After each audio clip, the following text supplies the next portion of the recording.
and this is focused on Liberia. Hit it! From Cape Mount to Cape Palmer, mountain back to Atlantic Ocean, Obomi Hills to Pocondre, to educate, elevate, and promote.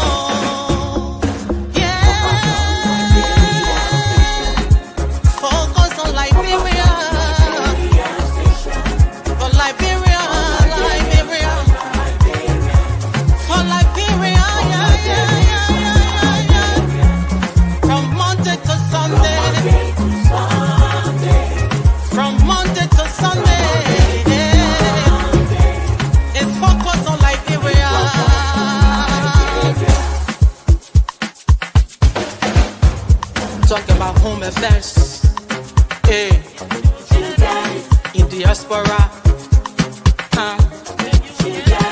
current affairs, hey, reliable information, history,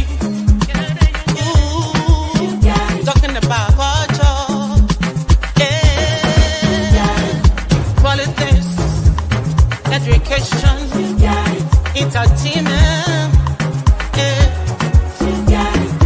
business, sports, advertisement, articulation. Focus on Liberia. Focus on Liberia. Focus on Liberia. From Monday to Sunday. At Focus on Liberia, we discuss everything Liberia, from education to politics, arts and culture, entertainment, agriculture, history, religion, family, and technology. Focus on Liberia uncovers and showcases the best of Liberia and shows the world the truth about Liberia. We educate, elevate, and promote all things Liberia. We conduct interviews, panel discussions, debates, and more. Tune in to Focus on Liberia on Facebook and YouTube and be a part of the stories that make up the news. This is Focus on Liberia, and I am Dennis Ja. And I am Anthony Sier, and a pleasant welcome to Focus on Liberia. We are live. Okay, we want to welcome all our participants around the globe. This is indeed a special edition of Focus on Liberia. This is a live debate, and we are here to debate a major issue in the politics of our dear country, Liberia. So we don't want you to go anywhere. We want you to stay right there. And please do us a favor by sharing the broadcast. The debate is about the Negro clause in the 1986 Constitution of the Republic of Liberia.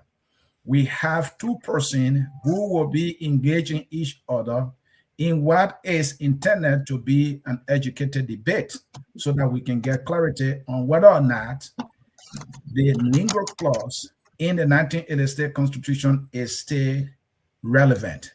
We will be right back, and please do not go anywhere. When we return, we will go into the debate right away. And please share this debate. Stay tuned. At Focus on Liberia, we discuss everything Liberia, from education to politics, arts and culture, entertainment, agriculture, history, religion, family, and technology. Focus on Liberia uncovers and showcases the best of Liberia and shows the world the truth about Liberia. We educate, elevate, and promote all things Liberia. We conduct interviews, panel discussions, debates, and more.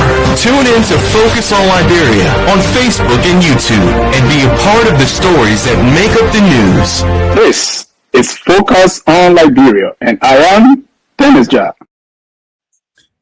And I am Anthony Sier. We will now resume this very important debate.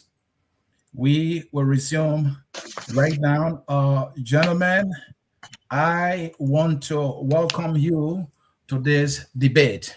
Good afternoon, good evening, and good morning, wherever you are, and welcome to Focus on Liberia. Today, we debate one of the most constitutionally charged and politically sensitive questions in Liberian politics: the relevance of the Negro clause enshrined in the 1920 in Article 27 of the 1986 Constitution, a provision that restricts Liberian citizenship exclusively to persons of Negro descent.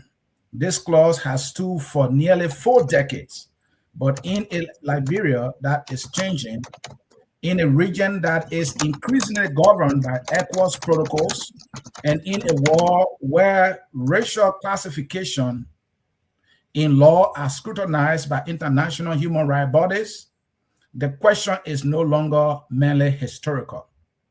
It is constitutional, economic, political, and deeply bordered on human rights. Today, we examine three dimensions of this debate: the economic power, the political power, and whether or not the law is discriminatory or still relevant, arguing that this clause is no longer justified and must be reconsidered, is Anthony Freeman. Gentlemen, welcome.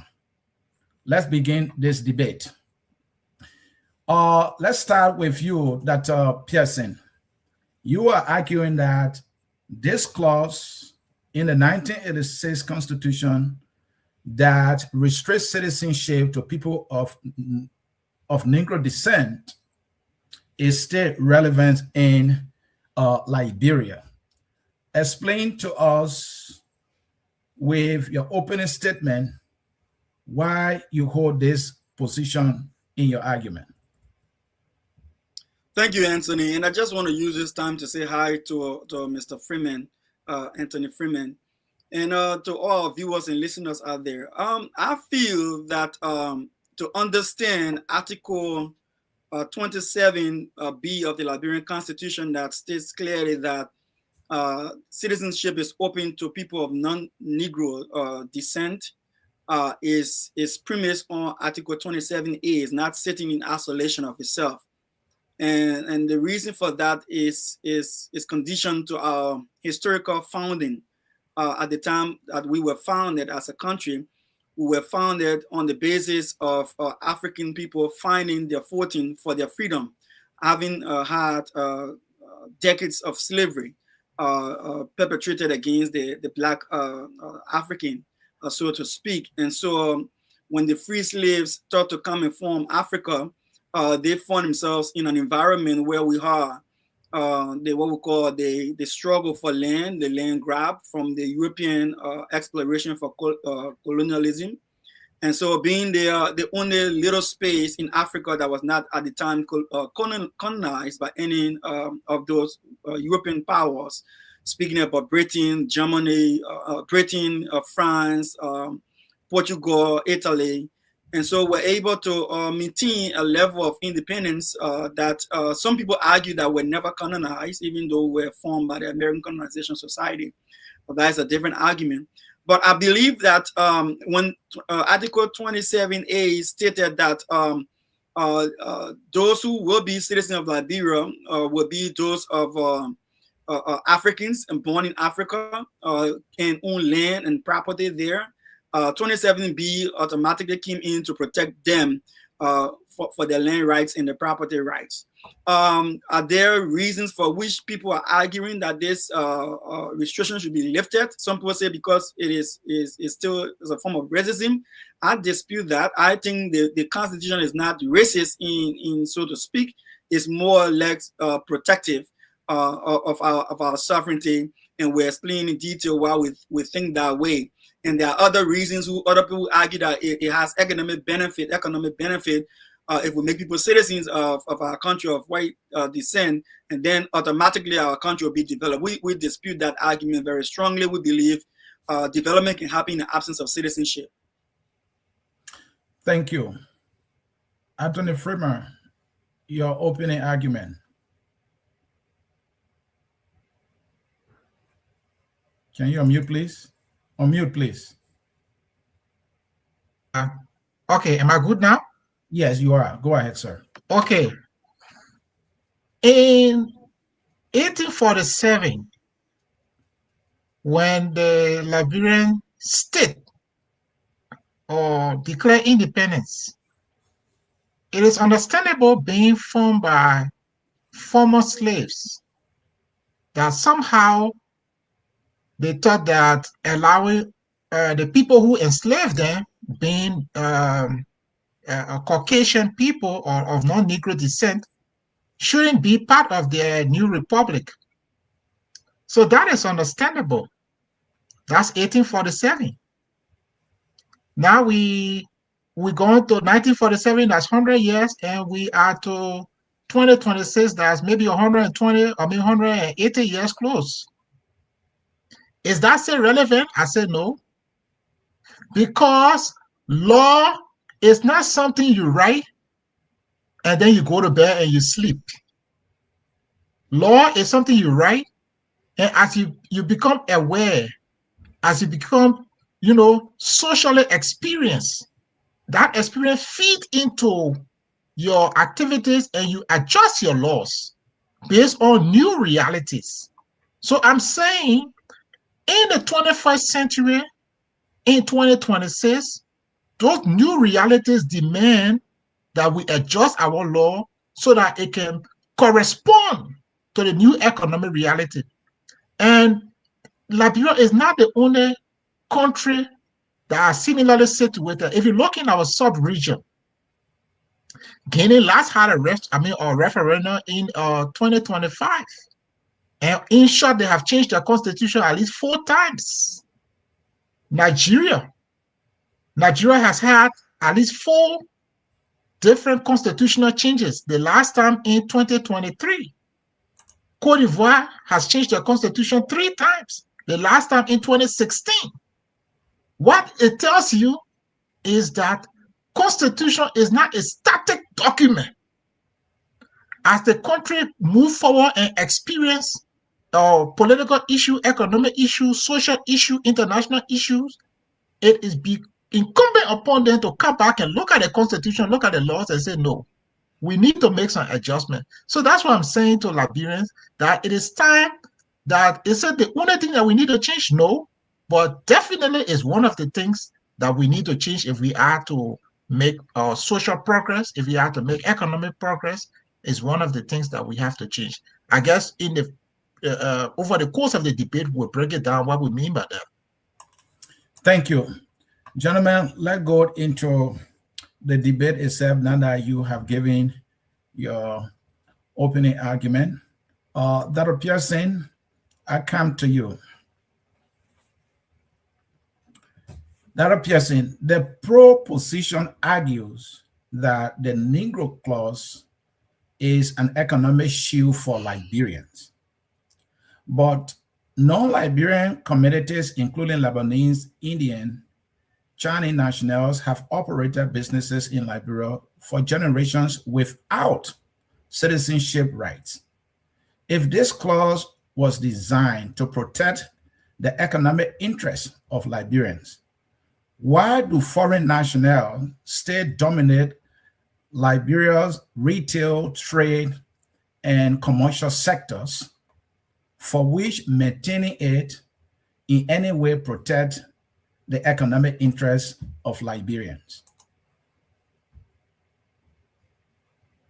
Thank you, Anthony. I think that's a very good question. But when we mentioned that the Article 1986 Constitution of Liberia, Article 27A states clearly that only natural born and people of African descent can be citizens of Liberia and can own property, can own lands in Liberia.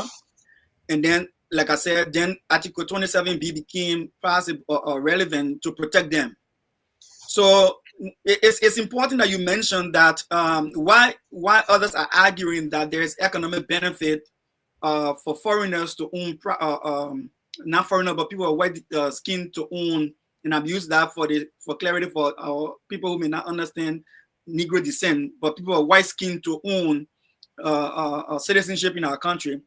Now, let me say this: when the Europeans colonized Africa, one of the mentality that they had that we should not forget was the fact that they believe, and still a lot of them still hold that belief today, that Africans cannot govern themselves, that a dark-skinned man is incompetent to govern himself.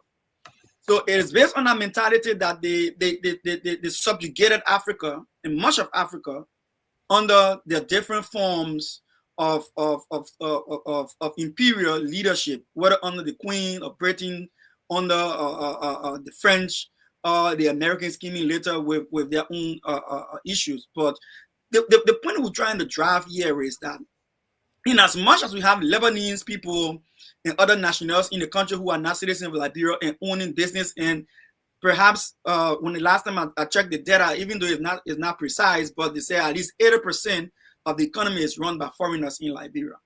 Now, that alone tells us that the issue with Liberia economic development is not who holds citizenship. It's about our governance and how we protect the interests of the Liberian people in building the capacity. So there is no way you can tell me that because people who are not Liberian citizens are thriving in the economy, so it becomes a justification for us to even open it further. Now, the reason I'm saying this is that even in as much as the Lebanese and the whoever else light skin may have dominance in our economy, there are some limitations to their dominance. For instance, they do not have political dominance in any way or faction. They may influence the politics, the body politic of Liberia, but the Liberians are protected by law. So in as much as they may have some financial inducement over the economy, they still have some limitations, some cap on them that is restraining them. Another thing we need to take into consideration is that let us look at, for instance, in as much as we say, oh, the American Liberians once dominated the political economy of Liberia. But with that dominance, it came the marginalization of the indigenous people, what we call the native people.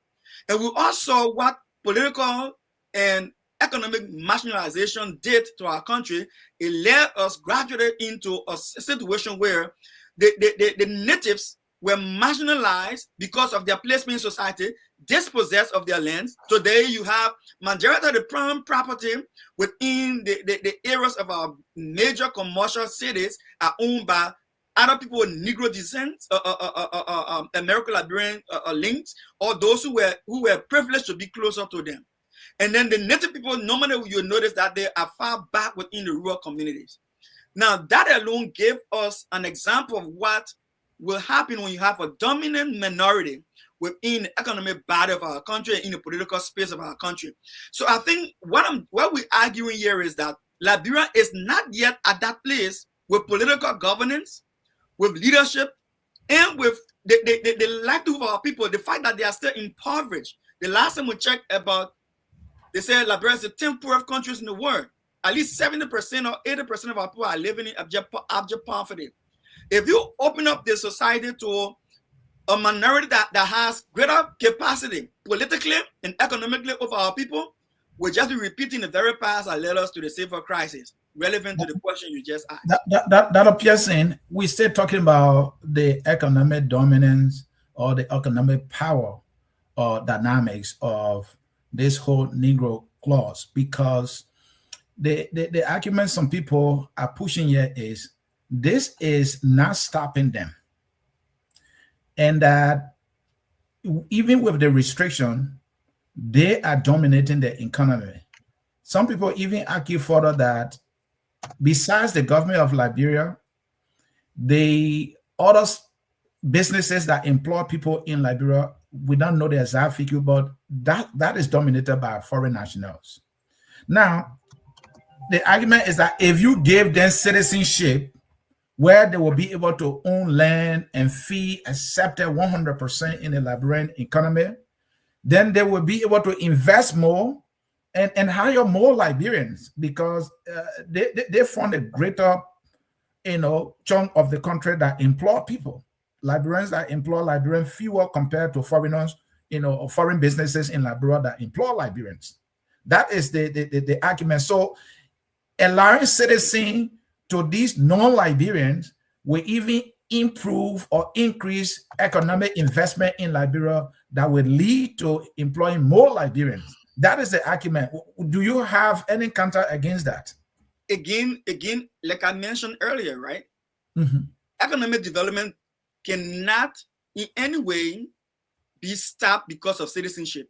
If an investor finds your economic environment conducive, his intention is to make profit. If he comes out and he makes his business, he gets his profit. If you make the investment climate conducive for any business person, they will come there. Let me give you one example. Firestone. Firestone is not owned by a Liberian. The Firestone owner does not have citizenship in Liberia, but they've been there for over 100 years. And they have invested in Liberia. Nothing precluded them from investing in Liberia.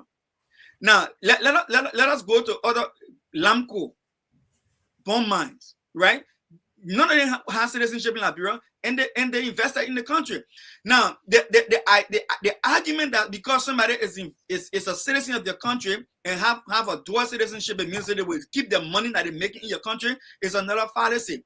I don't have to be a citizen in your country in order for me to deposit and keep my money there. The environment should be protective of my savings. If you have the right conditions that will protect maybe you give me good tax benefits, maybe you give me good incentive to keep my money within your banking system, I will keep my money there. I would rather keeping it there because I know it is safe there. So what I'm saying here in short is that the development cannot be an argument for citizenship, because development can happen in the absence of citizenship. And the next thing I want to say is that failed leadership in governance in order to make the Liberian people themselves capable of investing in their own economy does not give us the right to then outsource citizenship because we want development. Development must happen by Liberians themselves, and Liberians should be capacitated, and the capacity to be built and the incentives should be given to them to have control over their own economy, not because failed leadership, so we should sell citizenship to get development. I mean, that does not make sense to me. Thank you. Anthony Freeman. The argument the other side is making is that the non-Liberians are already dominating the economy.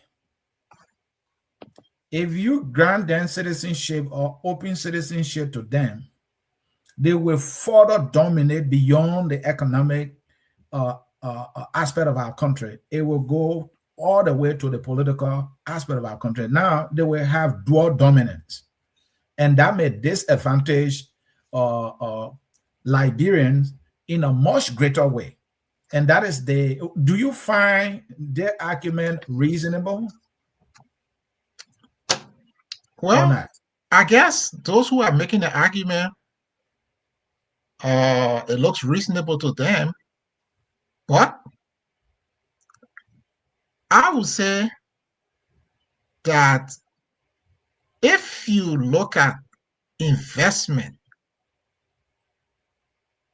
there is no one thing that cause somebody to invest in a country.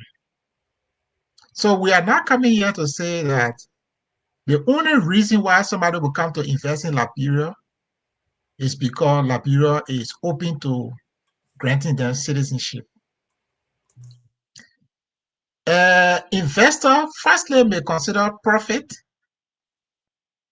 They may consider the cost of production, like how much it costs to produce. They might consider maybe political stability, infrastructure availability. But among those things that are important for investment is also citizenship.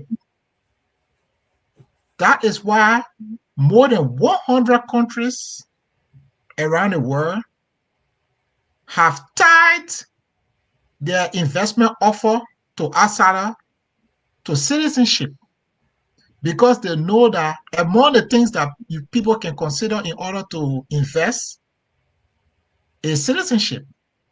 And mind you, if you are a small country, let's look at population.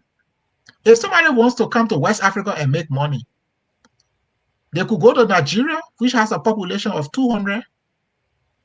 They could go to Ghana, which has a population of 30,000. They could go to Ivory Coast. 30 million. You said 30 million. 30 million. They could go to Ivory Coast because they have the financial resources. So when you look at yourself as a small country, what are you going to tell them? To say, no, don't go to Nigeria.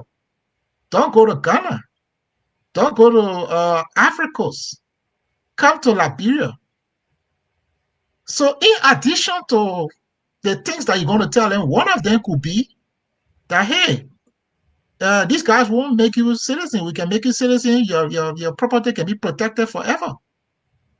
That is why a lot of countries are seeing, and they are linking citizenship to investment because they know that it is one of the most important things that you can use to attract investors to invest in your country.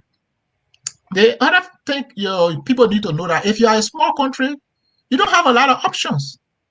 So you have to go above and beyond. People should not believe in Liberia that people who have money will just ordinarily just decide of themselves to come to your country. No, because they have so many places they could go. You are trying to be over attractive so that the person does not carry the investment to another location, but they bring that investment to you. That is why a lot of smaller countries, knowing that they can't compete with other countries in terms of population, they can't compete with other countries in terms of financial resources, they can't compete with other countries in terms of location. They say, okay, well, but we can compete on something that nobody can compete with us for. Because we're the only people who can grant Liberian citizenship. And you can't get Liberian citizenship from any other place. So if somebody wants Liberian citizenship, Anthony Freeman, yeah. Anthony Freeman, let me push back here. Yeah. Others are saying an investor will be looking at the investment conditions in a country. Yeah. The purchasing power, the ability for people in the country to buy that product, and not necessarily whether or not they can be granted citizenship before they. And most of the non-Liberians are already investing in Liberia and have gained economic dominance. So it is not about citizenship. So giving them citizenship, it does not in any way make them to invest. They are looking at the factors and the conditions, profitability in the country, and not necessarily citizenship. So if citizenship, if that is the case, if they're having issue with citizenship, they would not have invested in Liberia for all these years. What do you say to that? Liberia is among the poorest country in the world. So if there was significant investment by now, Liberia would be rich. So the investment that they're doing now is insignificant. And that's why people are saying it is insignificant. One way to solve it, to make it significant, is to go beyond what other people are offering. That's what we are saying. Liberia is poor. Look at our infrastructure is depleted. So we don't have any significant investment. If you look at the countries, if you even rank the African country in terms of investment, Liberia is among the least. And it is among the least because there are not a lot of things that are attracting people. Also with respect to the dominance. There is no law that is going to grant anybody, what should I say, unlimited power. Even the Constitution, for example, grants you freedom of speech, but they attach limitation that you have to be responsible for the outcome. The Liberian law grants you the right to health, but still there is a health law. Before you go, you got to go register maybe to the hospital. You got to file certain papers. You got to do this. It grants you the right to education, but there is a restriction. You got to register at a certain period. So you have laws in the country. For example, if you have a citizenship law, it will tell you how many years you can stay before you become citizen. It will tell you what other conditions are attached to it. If it's attached to land ownership, it will tell you how much land you can own. So there are always restrictions on any kind of law that is created. So there is no likelihood that somebody is just going to come because they are citizen. And even now, the dual citizenship law that they granted, there are restrictions. So there is no unlimited right to say, oh, they will just come in the country. And what is the population that we are talking about? The last time I checked the census, foreign-born persons, they will have 100,000 foreign-born persons in Liberia. How many of them are Asians origin that we argue about? The total population of foreigners are 2% of Liberia population from the 2022 census, 2%. And the Asians that we always complain about, they are 3% of that 2%. They are 3% of the 2% foreign nationals. So if you look at it, they are 0.006%. So there is no likelihood that a population of 0.006% is going to dominate. It's just scaremongering. You make it look so fearful that we're discussing a population that is 0.006% of our population. So there is no likelihood. So I believe that you can write a law, you can put restriction on citizenship, how many years you can get it. You can put restriction on land ownership. There's a lot of restriction you can put. But do not hold yourself back, because as a small country, the things that bigger country have to attract investors to their country, you don't have it. So you have to go beyond to encourage people to come and invest in your country. Thank you. Dr. Clarence Pearson, let's come to the discriminatory argument of this debate. There are others who hold that for Liberia as a country to restrict granting citizenship to only people of Negro descent and people of non-Negro descent cannot become citizens of Liberia, it is actually discriminatory. And that the world is a global village now. And diversity, you have strength in it. And so for Liberia to restrict citizenship to only Black people, it is like discriminating against people who are not Black. Don't you think the law as it is discriminatory to people who are not of Negro descent? Thank you, Anthony. I don't think it's discriminatory. Take for instance, Amin Modad is a Liberian. Amin Modad has both a white parent and a Black parent. And because of his Negro attachment to a Black parent, he became a citizen.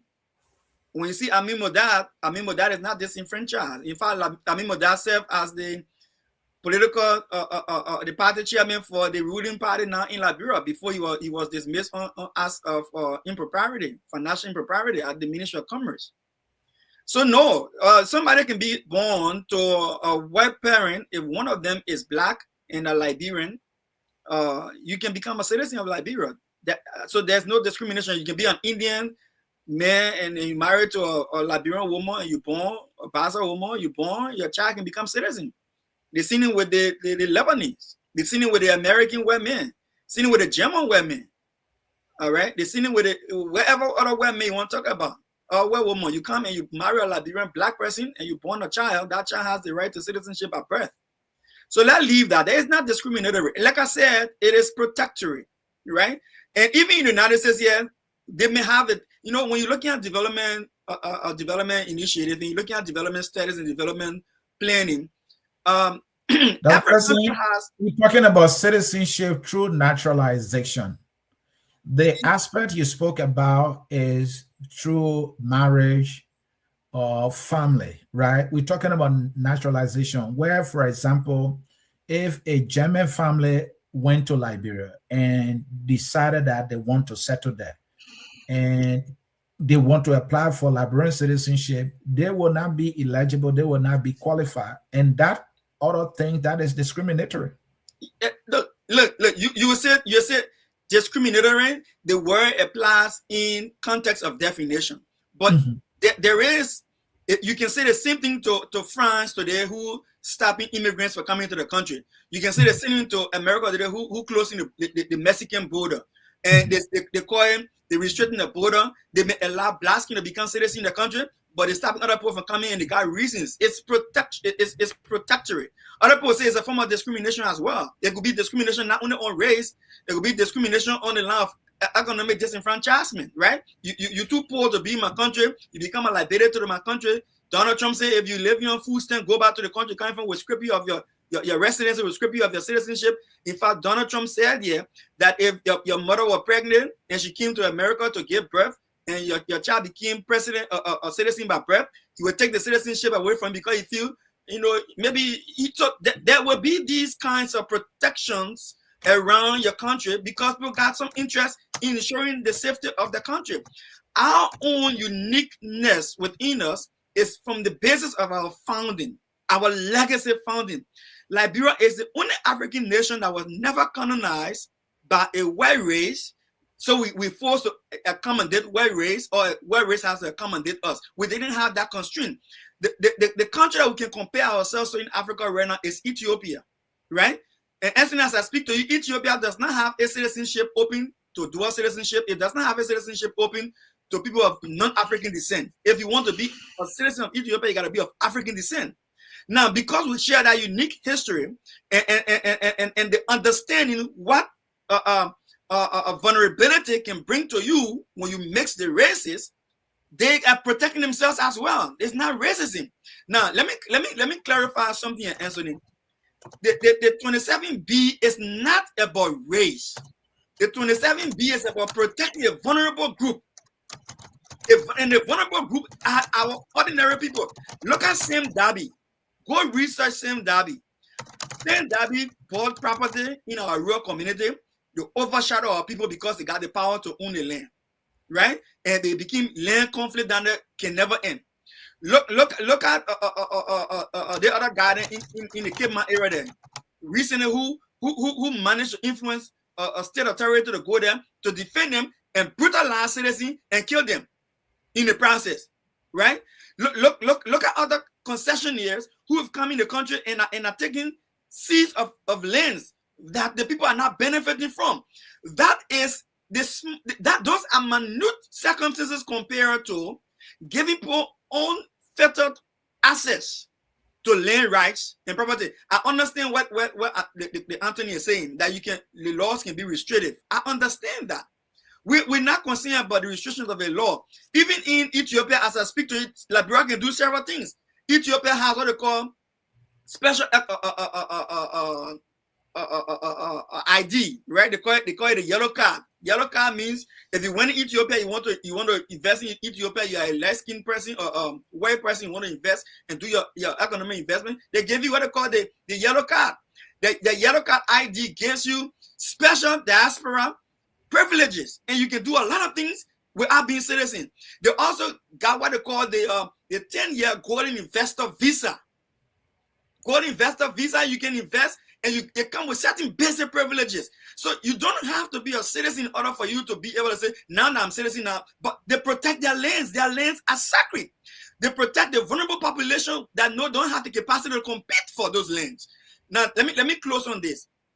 Do you know, Anthony, from Central Monrovia up Mama Point, all the way down to the Single, all the way to Rayleigh, passing through Pinsville, majority of the property you see land they're owned by Lebanese and Indian people, primarily Lebanese. The buildings, the hotels along the beach in the Single area, everything, the supermarket and everything. Imagine if we didn't have laws that were protecting. So that appears to your point there, right? Let me throw this in to your point that they control a very crucial aspect of the city of Monrovia, almost like the commercial district, right? Right. And they don't have citizenship, so they manage to bypass whatever restriction that might be in place, right? And they are controlled. So it means that this law does not restrict them at all, except for on the political side. Let me provide you some clarity here, So right? keeping it does not protect anything, isn't it? Yeah, let me just provide clarity here. So when you see the Lebanese people are building those big buildings, the land are under lease, right? So they come to they take the poor Liberian men who got the land but cannot develop the land. They come and tell you, I lease the land from you for 25 years, like my neighbor at ELW Junction. He leases on the land for 25 years.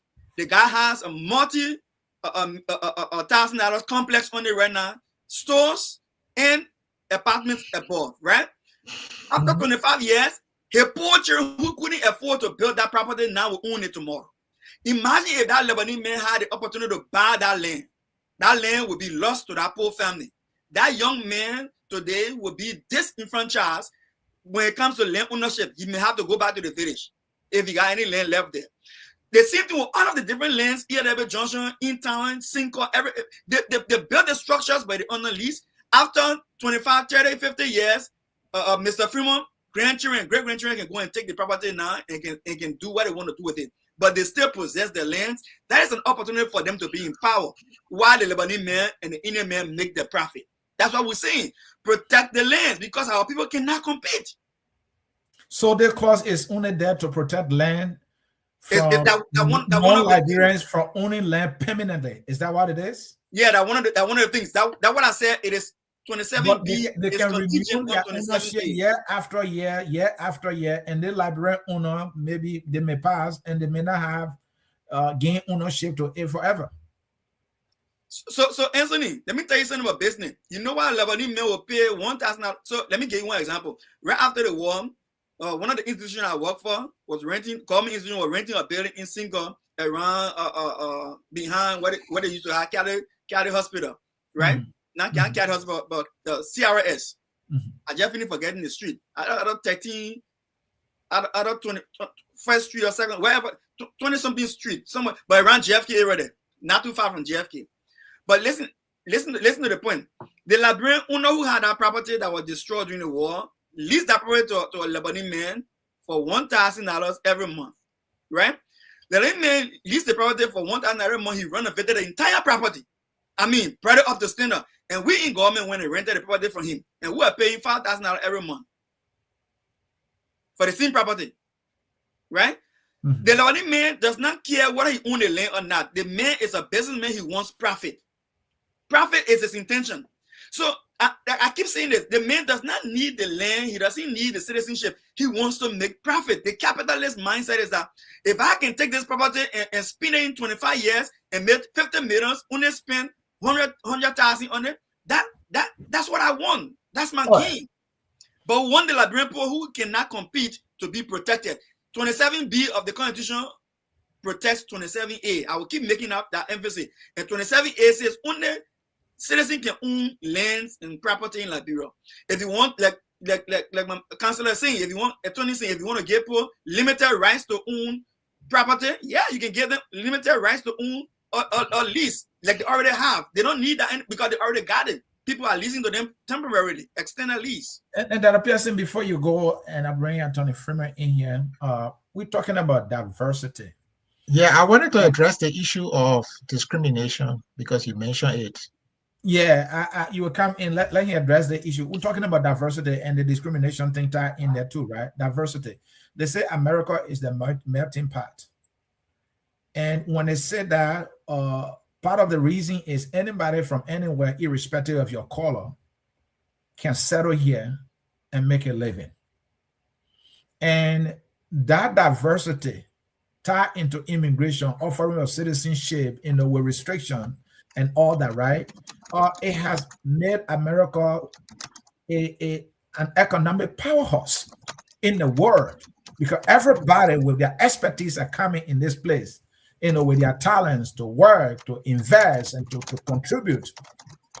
And that's why Liberia is being denied if you restrict citizenship to one group of people, just Black people.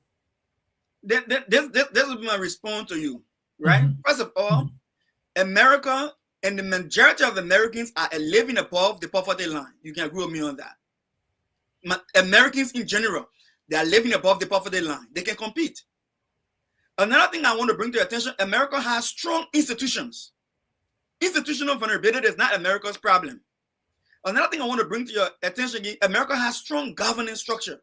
Very strong governance structure. Liberia does not have those three things. Liberia does not have strong coverage and handle over poverty. Over 80% to 90% of the population. 178 years. Yeah, what you're saying is Liberia is not ready yet. You have 178 years as a country to assist. If you don't fix it in 178 years, when will you ever fix it? So the easy answer to you there, Anthony, if you don't pass kindergarten, you cannot skip to 12th grade. It doesn't work. Life does not work like that. Right. If you don't pass first grade, you can't jump straight to 6th grade. You have to pass if our people can graduate and build the capacity, we'll get there. Ethiopia. Let me just bring it to Africa. Ethiopia is not America. Ethiopia is one of the Let me fastest hold you developing there. countries in the Anthony world. Freeman has been waiting. Right? Anthony Freeman, Yeah. you go ahead. You wanted to counter him on the discrimination aspect of the debate. You are muted, Anthony Freeman.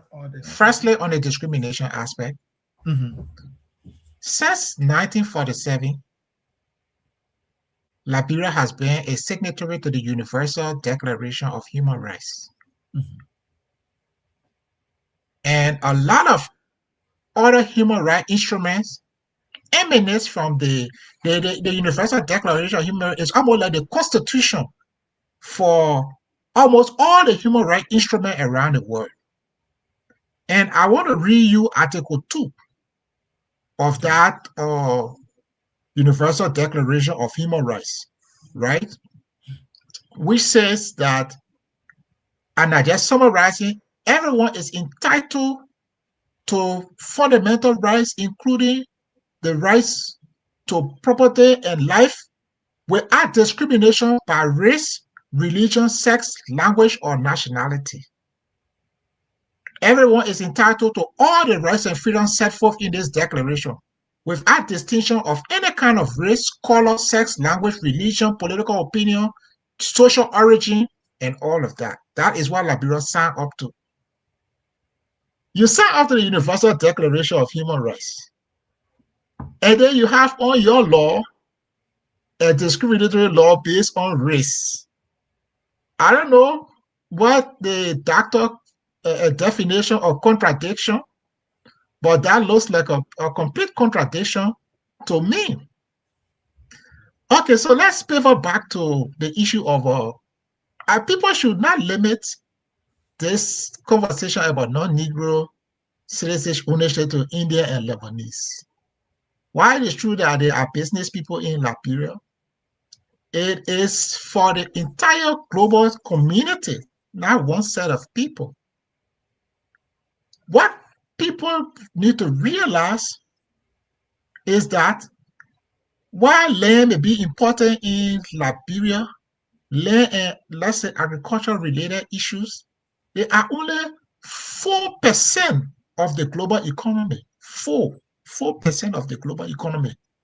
Most of the value in the global economy is in engineering, is in technology, is in science and education and stuff like that.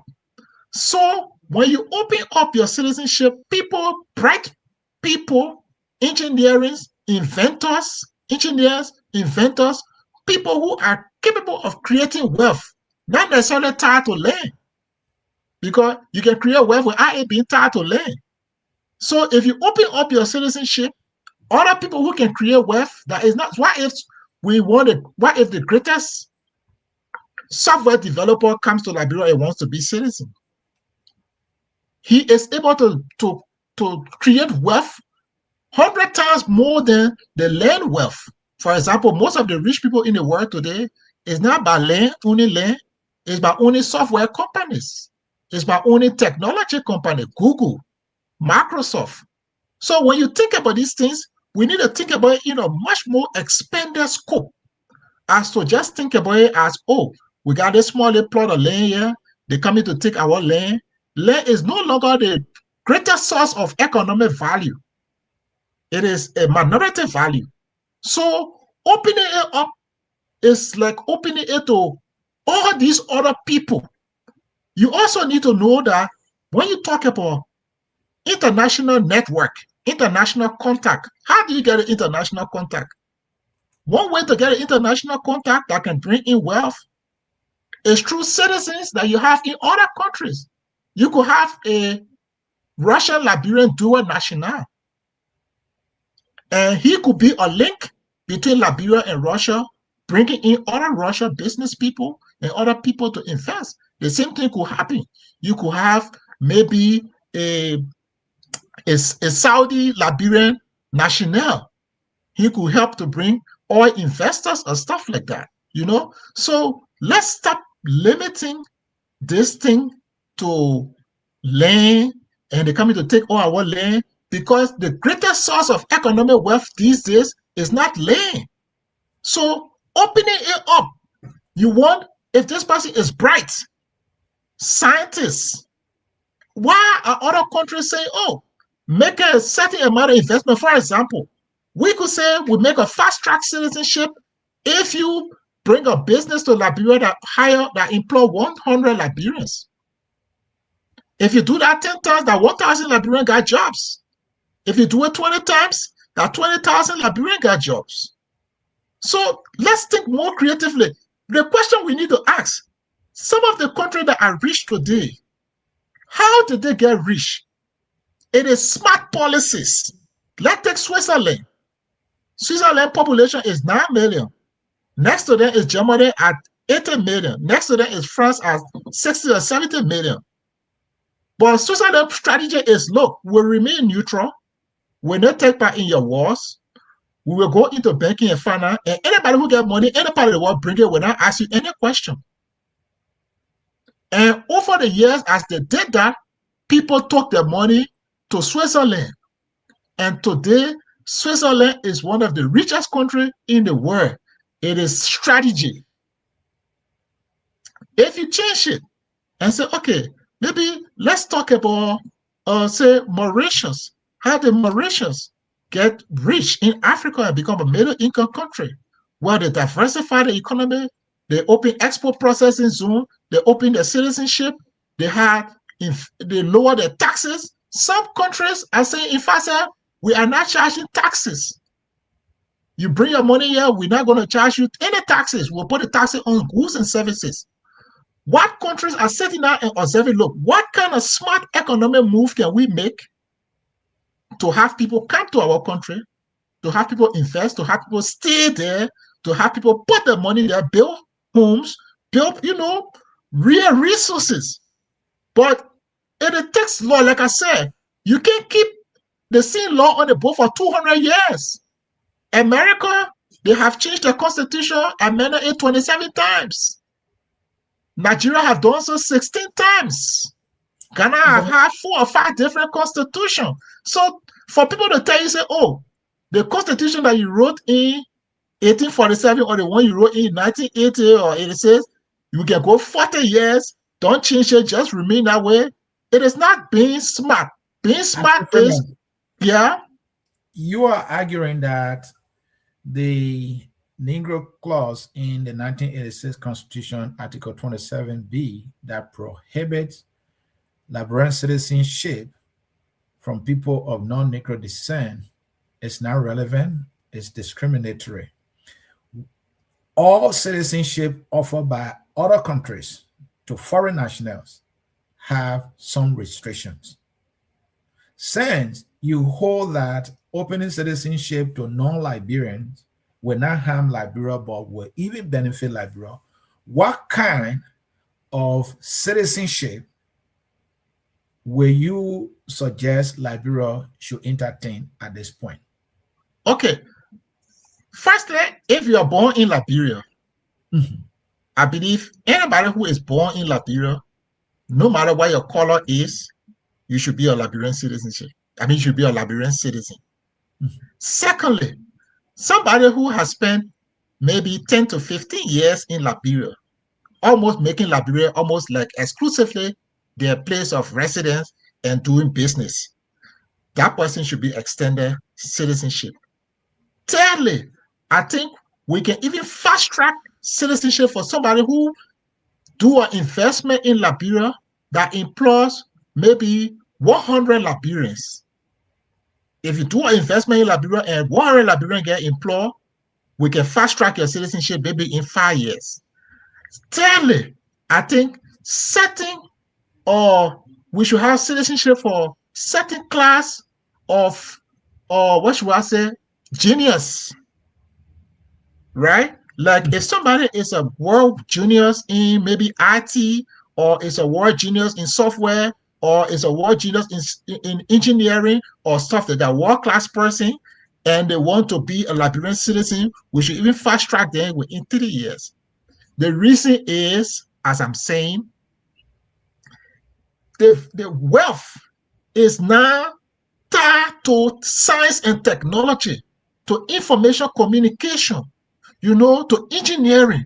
So those are the people we want to attract to Liberia. So we shouldn't focus on the land that will not give us as much wealth, but focus on bringing people who have the brains, who are able to create businesses that can hire Liberians.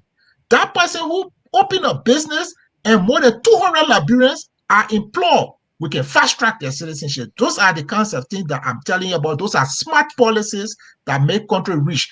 No country just get rich by sitting down and folding their hands. You have to look at what other people are doing. You have to have a very smart policy that you will implement that will make people to come to your country, to spend money, to invest, and to grow your country. The other half of my question was restriction. Every citizenship has restriction. If you are not born in the United States, if you're naturalized to become a United States citizen, you cannot contest for the presidency. What restrictions, if the citizenship you are proposing to non-Liberians is granted, what sort of restriction will you want to see, or none at all? Well, like I said, for example, let's start with due diligence. If somebody, is already an adult, we need to do our due diligence to check their criminal record. They need to pass a criminal record. They need to spend a certain number of years in Liberia. Maybe they need to speak a Liberian local language, or maybe they need to take a history test. Or alternative, like I said, if there are certain if there is a presence of certain things, like if this person is a world-class scientist, maybe if the average person can wait for 10 years. Restrictions. I'm asking for restrictions. Restriction. For example, if we open it up and then let's say the average waiting year is 10 years, right? Somebody who is a world-class scientist doesn't need to wait 10 years. They can wait for 5 years. That is not restriction. That requirements you are listing there. You are listing it just. I'm talking about restriction. If they acquire citizenship, mean they naturalize, all right? Can they own land? Can they not own land? Can they vote? Can they not vote? Can they contest? Of course. They have to have the rights of citizens. They have to have all the. I'm asking you, what are the restrictions I think under Liberian law, we already have restriction on dual citizen. So if they become citizens, they will be subject to the same limitation as dual citizens, right? I don't think they need to have any extra limitation, because if everybody is equal under the law, the restriction that is on dual citizens, it is the same restriction they will be subjected to. They don't need extra restriction. All right. Thank you. That'll answer my question. And I want you to understand that the restriction on dual citizen, as far as I remember, you cannot be appointed in certain key positions to include the judiciary branch of government. And you cannot run to be president, vice president, senator, and representative. You cannot. And there are certain higher position, ministerial position, you cannot also be appointed to. And I'm sure you are aware of that. And just an input, I also do not really support that. Okay. Because I think it's too extreme. Restriction that apply to dual citizens should not be applied. But I'm saying under the circumstances, if we were to open it, it will not be different from a dual citizenship situation. So they will be subject to the same. But I don't support all that extra restriction that they put on dual citizenship. I don't support it. Clarence, you're listening to your colleague that trying to suggest what kind of citizenship he would like to see, and in his requirements that he listed, at least they should be able to speak, the local language, or should be a requirement. And I saw you laughing. You don't want to put a school grow up so you can get citizenship. In America, you can take citizenship test before they grant citizenship. Look, Anthony, it's laughable. You see, sometimes when you're having this conversation, I see you trying to compare Liberia to other countries. You're talking about Switzerland, other places. So listen, just for the listening public, Article 27 starts with 27A. Only Liberians can own land and property, certain quality of property in Liberia. Then B came in and said, I want to stay, because that's the argument. And B comes in and say, now, okay, to protect these people, their right to citizenship can only be people of Negro descent. It's clear. right? You can get a white man, marry a Bassa woman, and they have a child. That child got a Negro connection. That child can be considered. So that's not the argument. The argument is that Liberia is designed to protect a marginalized population. Instantly, you will be surprised to note that when the last time we did our census after the war, over 80% of our people are considered to be vulnerably employed. Keep that in mind. 95.6% of the entire population of Liberia live on the soil. The soil is the means of their livelihood. Whatever way they want to, that census try to define it. Whether it's subsistence farming, or it's lease of your land, or it's giving it for some live business purpose. But the livelihood is on the soil. The land is an important factor of any country. Now, as we speak, Guinea and Liberia still fighting over land. Guinea, Sierra Leone still fighting over land. Guinea, Ivory Coast was still fighting over land. America still fighting over land. They want the other. They want Greenland. They want the other land. They want other land. Land remains a major factor for any sovereign state. When I'm listening to my brother, you quoting the United Nations Charter, the Universal Human Rights Charter. Even Germany does not open citizenship to dual citizenship. Germany's citizenship is restricted, and Germany is on the Security Council. Right? Now, what I would suggest, when they say everyone is entitled to property, it is not saying because I'm a Liberian and I'm covered by the Universal Human Rights, and I expect Anthony Fremont to know he's a lawyer. I'm covered by the Universal Human Rights. It means I can be in Liberia and buy land in America. Anthony can Liberian buy land in America? Can a Liberian buy land in America? Yes. No. You gotta be an American. You gotta be an American. You gotta be out of permanent resident, whatever the case is, before you can own land here. You can't just come here and buy land here because you're in Liberia saying you can't buy land here. No, it does not work like that. It doesn't. There are restrictions. And when you fill in the form, they'll ask you certain questions you gotta answer. You gotta get justification why you can own property here. And so the same way Liberia got restrictions as to why you can own property there. And one of the restrictions is that to own property there and to own land there, you have to be of Negro descent. And that is to protect the marginalized population. Now, let me say this again. Until we can improve the poverty level in Liberia, until we can improve institutional vulnerability in Liberia, until we can improve governance in Liberia, we should not allow ourselves to give people access, unfettered access to citizenship. I disagree with and I'm not discussing all the economic policies we can put into place. We can put all the different economic policies into play. It doesn't have to be citizenship. Everything Anthony Freeman has mentioned here can happen in the absence of citizenship. Everything he mentioned can happen in the absence of citizenship. Dr. Pearson, Liberia, he raised the contradictory stand of Liberia. He said for Liberia to be a signatory to the International Convention on Human Rights on the elimination of all forms, and I'm going to put on the screen here for all of us to read it. Liberia is a signatory to the International Convention on the elimination of all forms of racial discrimination. That treaty prohibits states, including Liberia, from denying citizenship on racial grounds. How is that not contradictory? It's like Liberia talking with two sides of its mouth. No.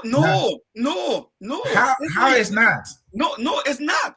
Amin Moda is not of 100% Negro descent. He has one parent who is not of Negro descent. He owns multiple properties in Liberia. No, he's not. And there are many other Indian-born Liberians who got Liberian parents and they own properties in Liberia. They're sitting with the Lebanese. Don't doubt that. They are there and they own property. All along in Marshall area as long as beach property. You agree? Are you saying that Amin Moda is of non-Negro descent? Amin Moda has mixed family parentage. No, I want you to answer my question.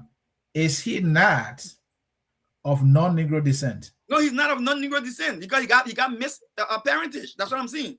I'm watching my words here. So in essence, you are saying he should not be a Liberian citizen, but he is a Liberian citizen. That's my understanding. Your citizenship, our Liberian laws say one of the parent of the person in Liberia who is a citizen can become citizen if one of your parents is a Liberian born citizen.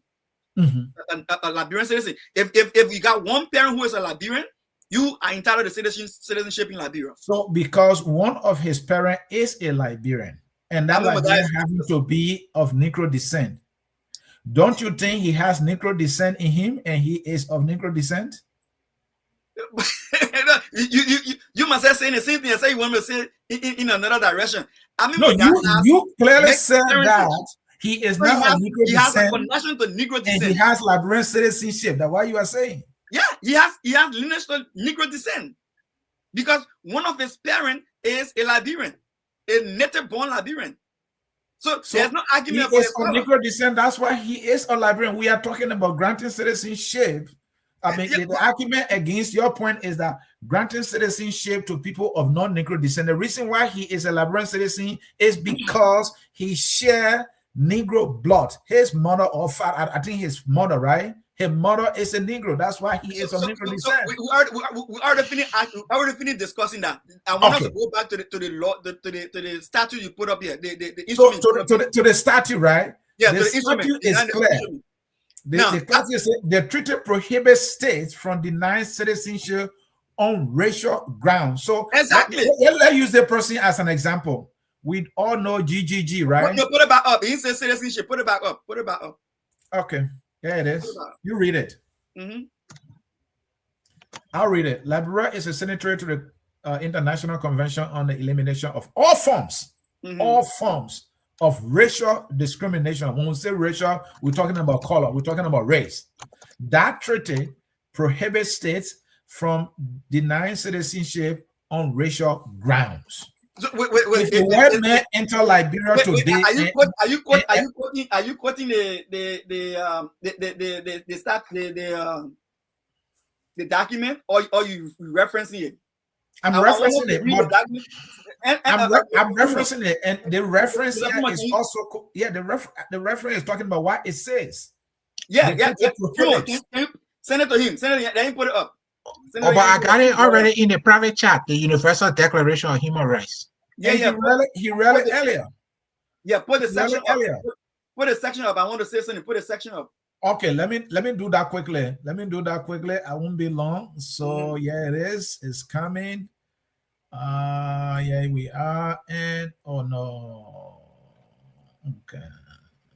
It said too long for me to paste it here. So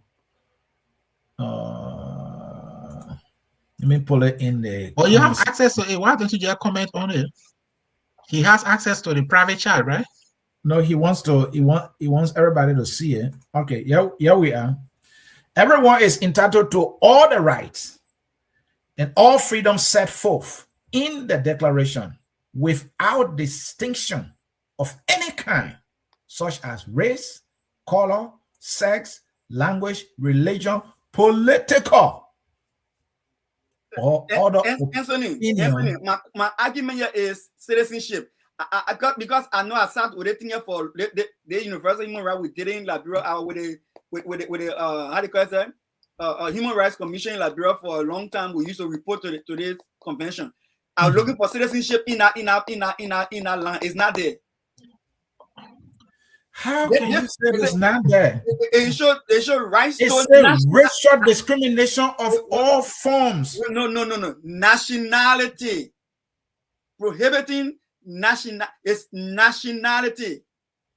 It's the expression used is national. Let me.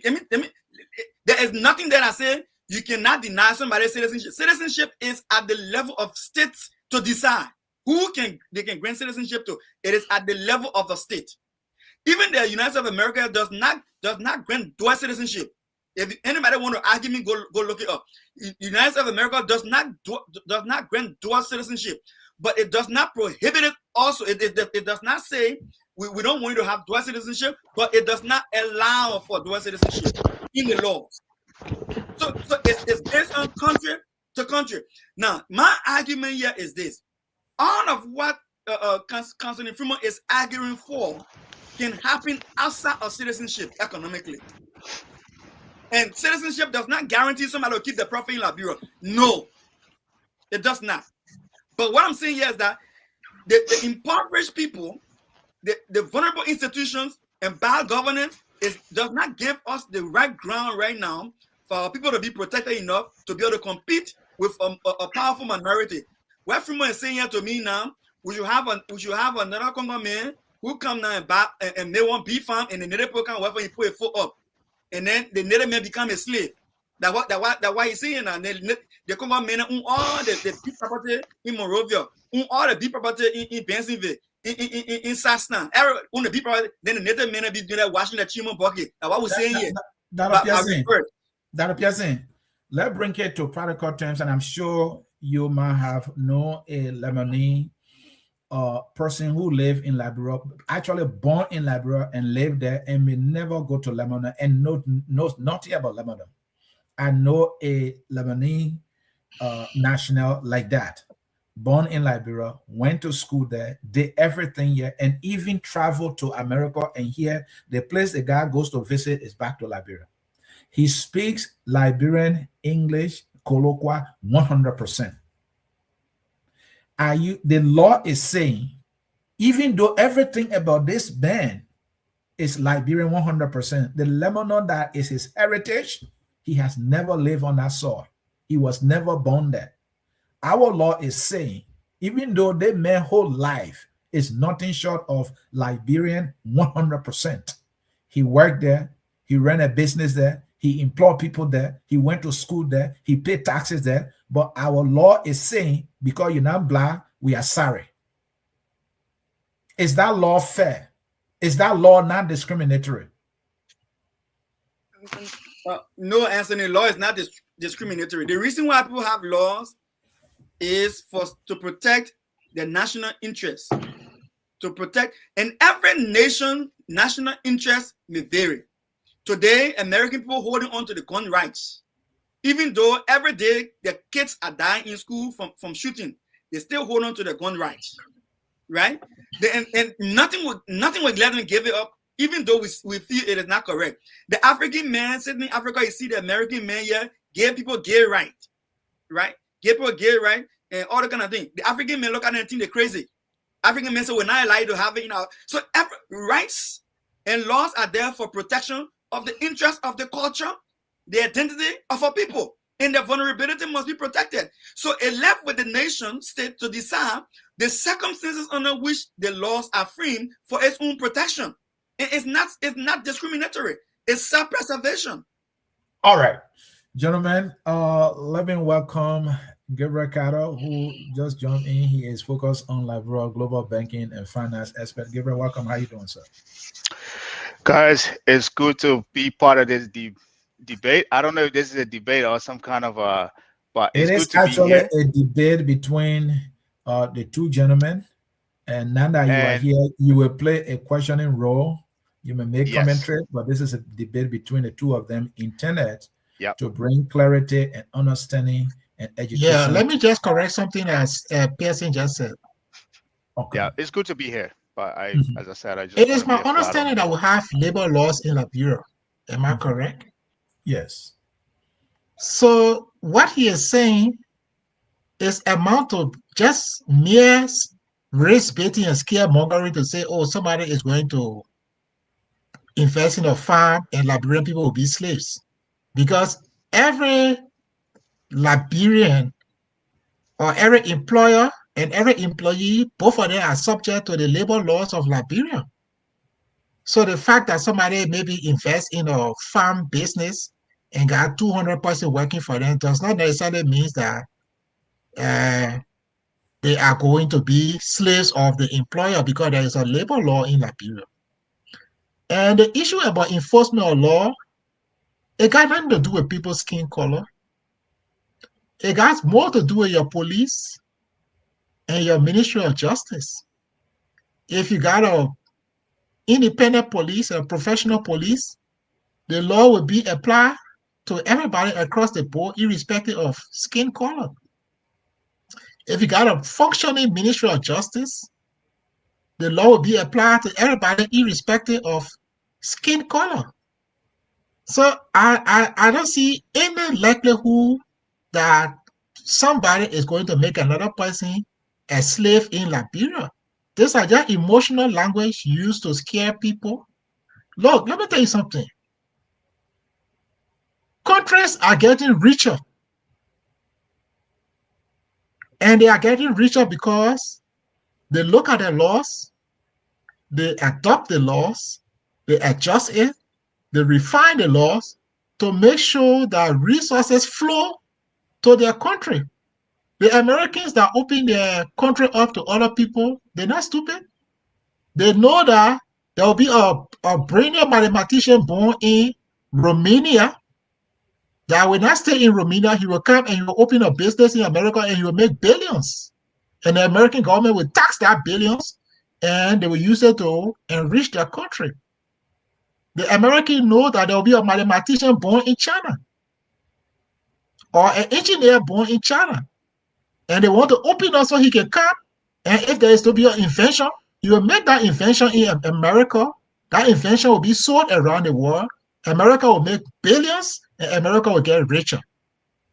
That is what I want Liberia to think. Forget about all this land. People will come to the land. I keep telling you, the population of the people you worry about, they are 0.006, 0.006.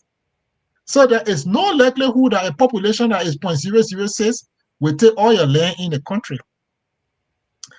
But if you open it up, you could bring in some scientists, you could bring in some engineers, you could bring in some software technicians, you could bring any other person that will have contact, that could expose you to greater resources, that could expose you to other aspects of life that will improve Liberia. You can't sit down, fold your hands, have a law on your boat for 200 years and expect life to change. I just told you in West Africa, all the neighboring countries have changed their constitution about 4 or 5 times. You think they're stupid for changing the constitution? They're not stupid. They know that as you observe the existing reality in the world, things change, and you yourself, you must change. They say the tree that says it will not bend, that tree will break, or it will be uprooted. So, let's be open-minded about the constitution thing. And let's not tie it too much to the land thing, because opening the constitution up will open it to so many brilliant people around the world that could come and that could help to improve Liberia, which have nothing to do with land.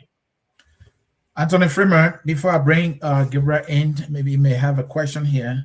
It is not only about land. Those who argue that the Negro clause should be maintained are concerned about. They are also concerned about the issue of political power. Right. That most of the non-Liberians who are business people already have the economic power. They dominate majority of Liberians economically.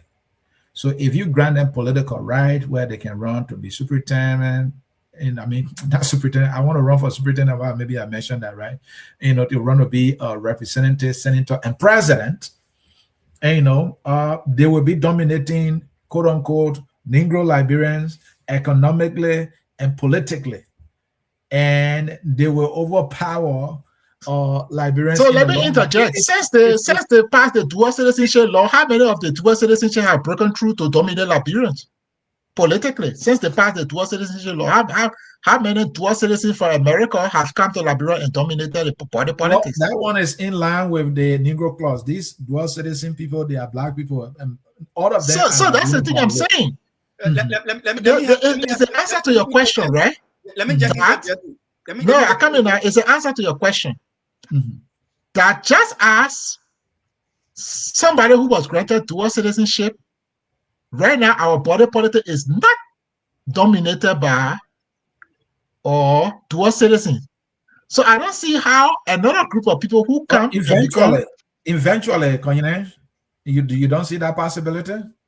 Because if they come to participate in the body politic, right, they are going to be subject to the same laws as other Liberians. And I don't know if I'm missing something, but they are going to be subject to the same laws, right? It's not like they're going to just get up and go be president or they're going to be representative. They have to go in the community. They have to encourage people. They have to campaign, right? It's not like they will tell them not to campaign. So it's going to be across the board. When you make laws, it's like, yeah, you are maybe somebody is a dual citizen in America.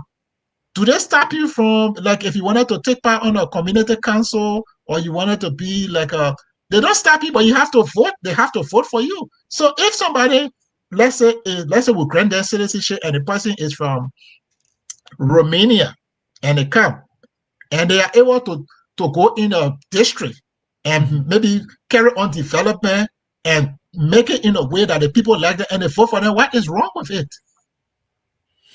All right, so thank you. Let me interject, baby. Let me interject.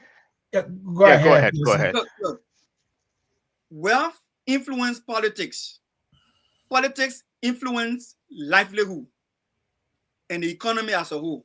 Let me clarify something. You talk about 1% can't do anything. The population of the American Liberians who dominated Liberia for over 100 years and led to the civil crisis. 0.006, not 1%, 0.006.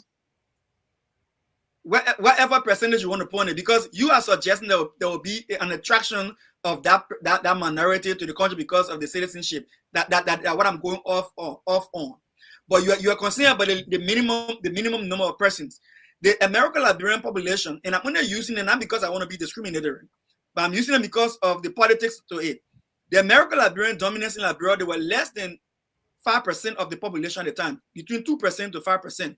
Yet they dominated body politics, they dominated the economy, they marginalized the entire country and the indigenous people, and it led to uprising in the country. We went to a brutal assassination of President William R. Tubman.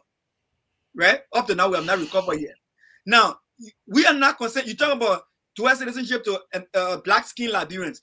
Do you understand that because of the influx of the Liberians who are not going back, regardless of citizenship, because Liberians didn't care whether they dual citizen or not, they will still go home. So regardless of dual citizenship, do you know that because of the influx of Liberians who got interested in going back home, the price of land increased? That today, an ordinary Liberian cannot compete in buying land with an American or Liberian who is sitting here and working and making money outside of Liberia, in Europe and other parts of the world. Lands that used to be sold for $450 today is sold for over $1,000, and a lot of land sold for about $2,000 to $3,000 now in certain areas because of the purchasing power. Isn't that a good thing for the country? That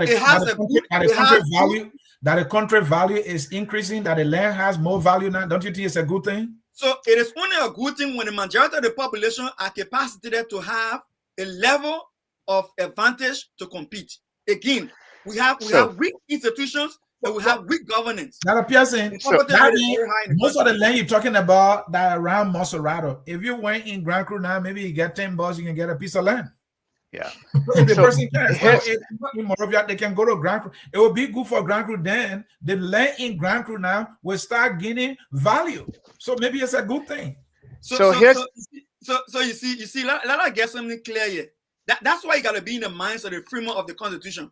The framer of the Constitution could have thought the same way and say, well, all the European countries are running to Africa to get resources and develop in Africa, right? But they want to own it and develop it and enslave other people. That same mentality is what we're discussing here right now, but at another level. And the level at which we're discussing here is that we don't care about the ordinary people, the indigenous people, the native people, who are 99% the most impoverished people in the land. The minority of our politicians who are even natives, who are of means, are enslaving the very fellow natives who are poor. And they are governing so poorly, so badly that they want to put the remain poverty so that they can remain the wealthy. Many of the Liberians, they have lands in their towns, in their counties. They're just fighting for land in Monserrato County. So it's not that they don't have land, but let bring Gabriel in. Gabriel, go ahead. Yes, gentlemen, I think this is a debate that needs to go on. Maybe you guys should do a series on it. No, seriously, I think you guys should do a series on this, and I'm glad you guys are doing this. But joining this, I'm a little bit conflicted, right? In actuality, I want to believe that the Negro clause in our Constitution is racist. We can accept that, right? But I also want to believe, I think it serves a purpose. right? And let me give you guys an example. And this will probably pose a question to both of you to look at it, and maybe you can answer this from us for us, right? If you look at South Africa,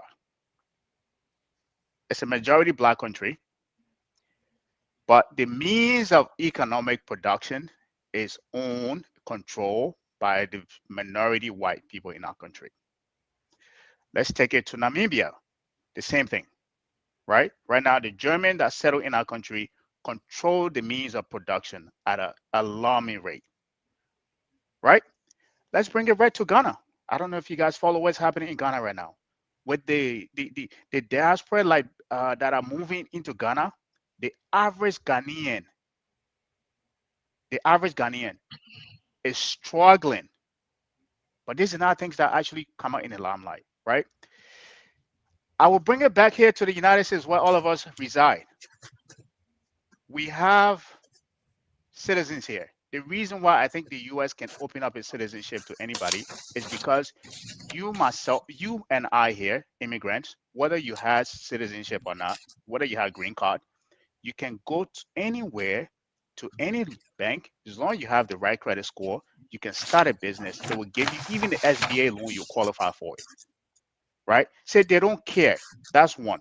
The second other reason is that even if you leave from here as a US citizen, right? You go to other country, the fact that you hold a US citizen here, they still tax you.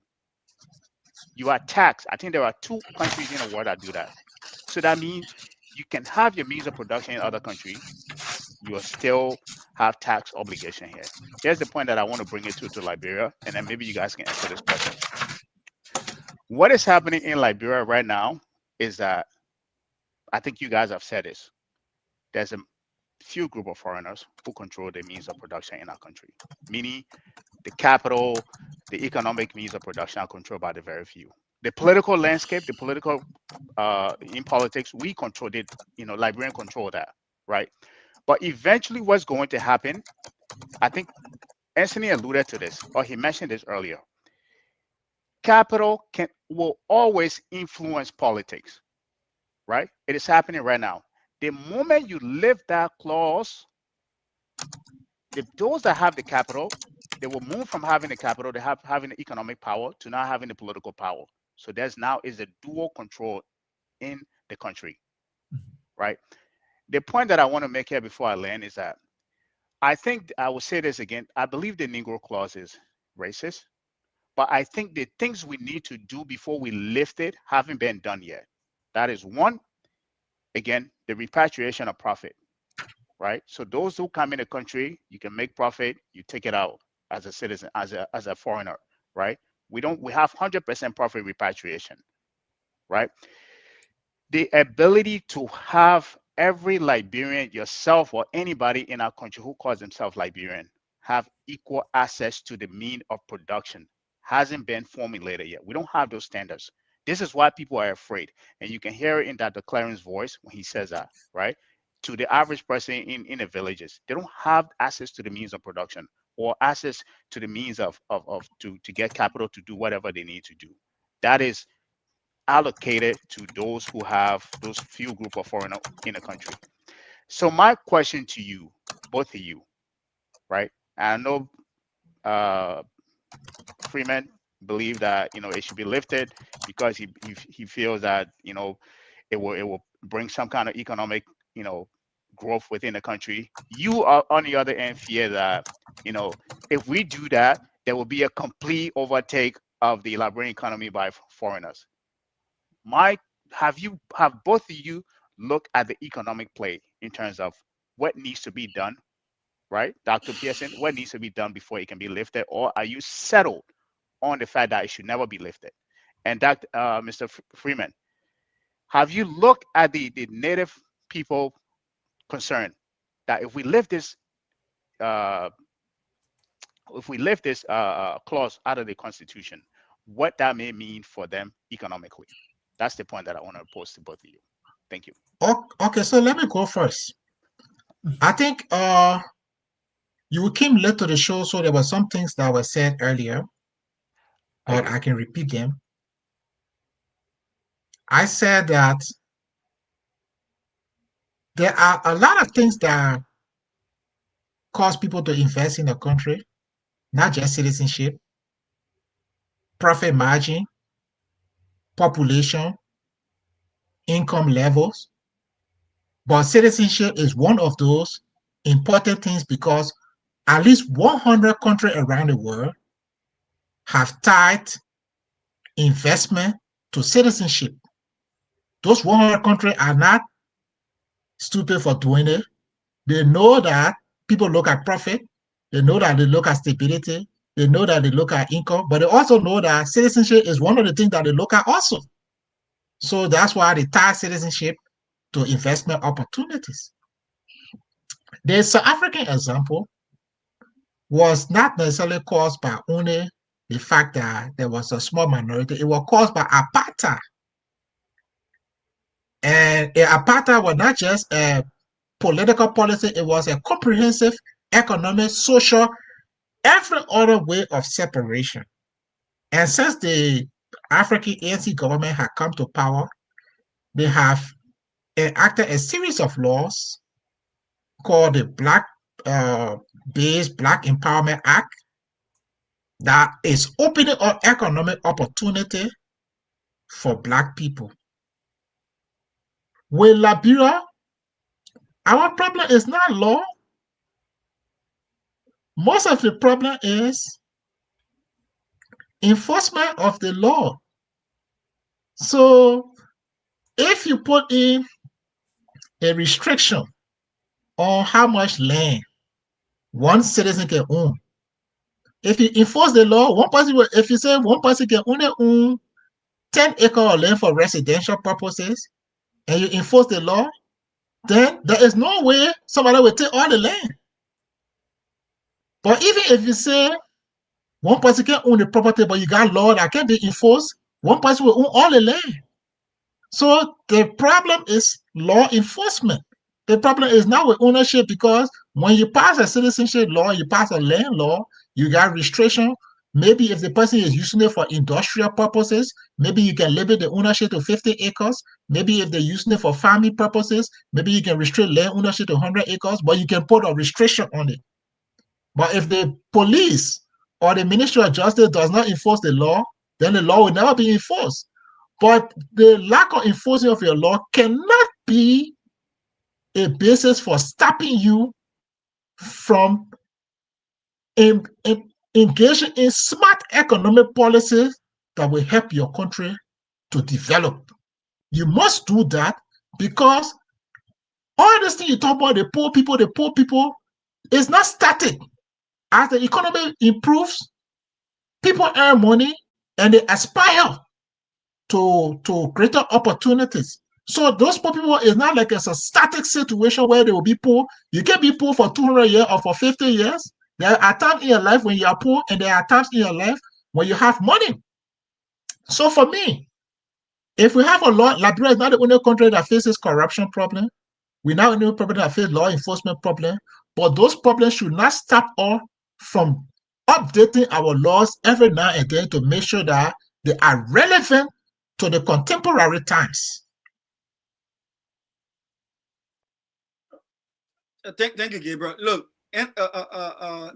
Anthony Freeman, you buttressing everything that we're saying. You buttressing the argument for maintain the citizenship law, because everything you arguing for can be done in the absence of citizenship.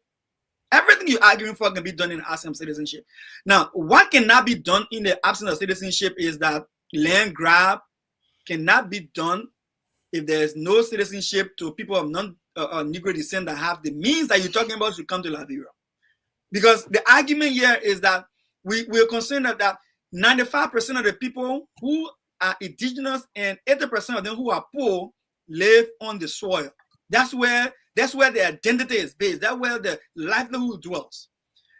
Almost all of the prime property in Monrovia is owned by foreigners.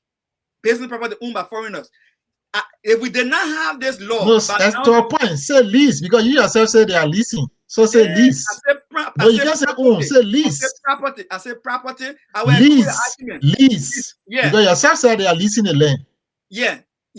I'm talking about the structures that they're building in. The structures. No, you said land.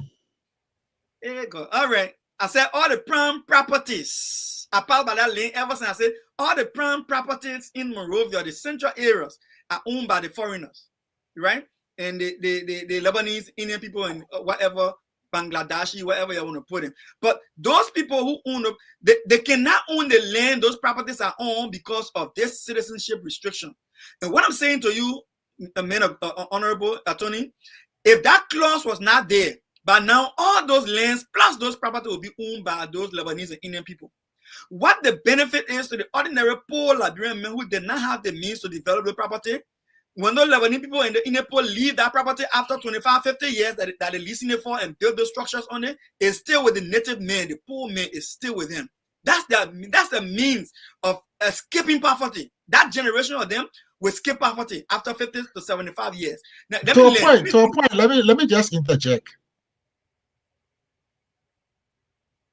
Most times, because you may not be aware, but in my legal practice, this is something we come across.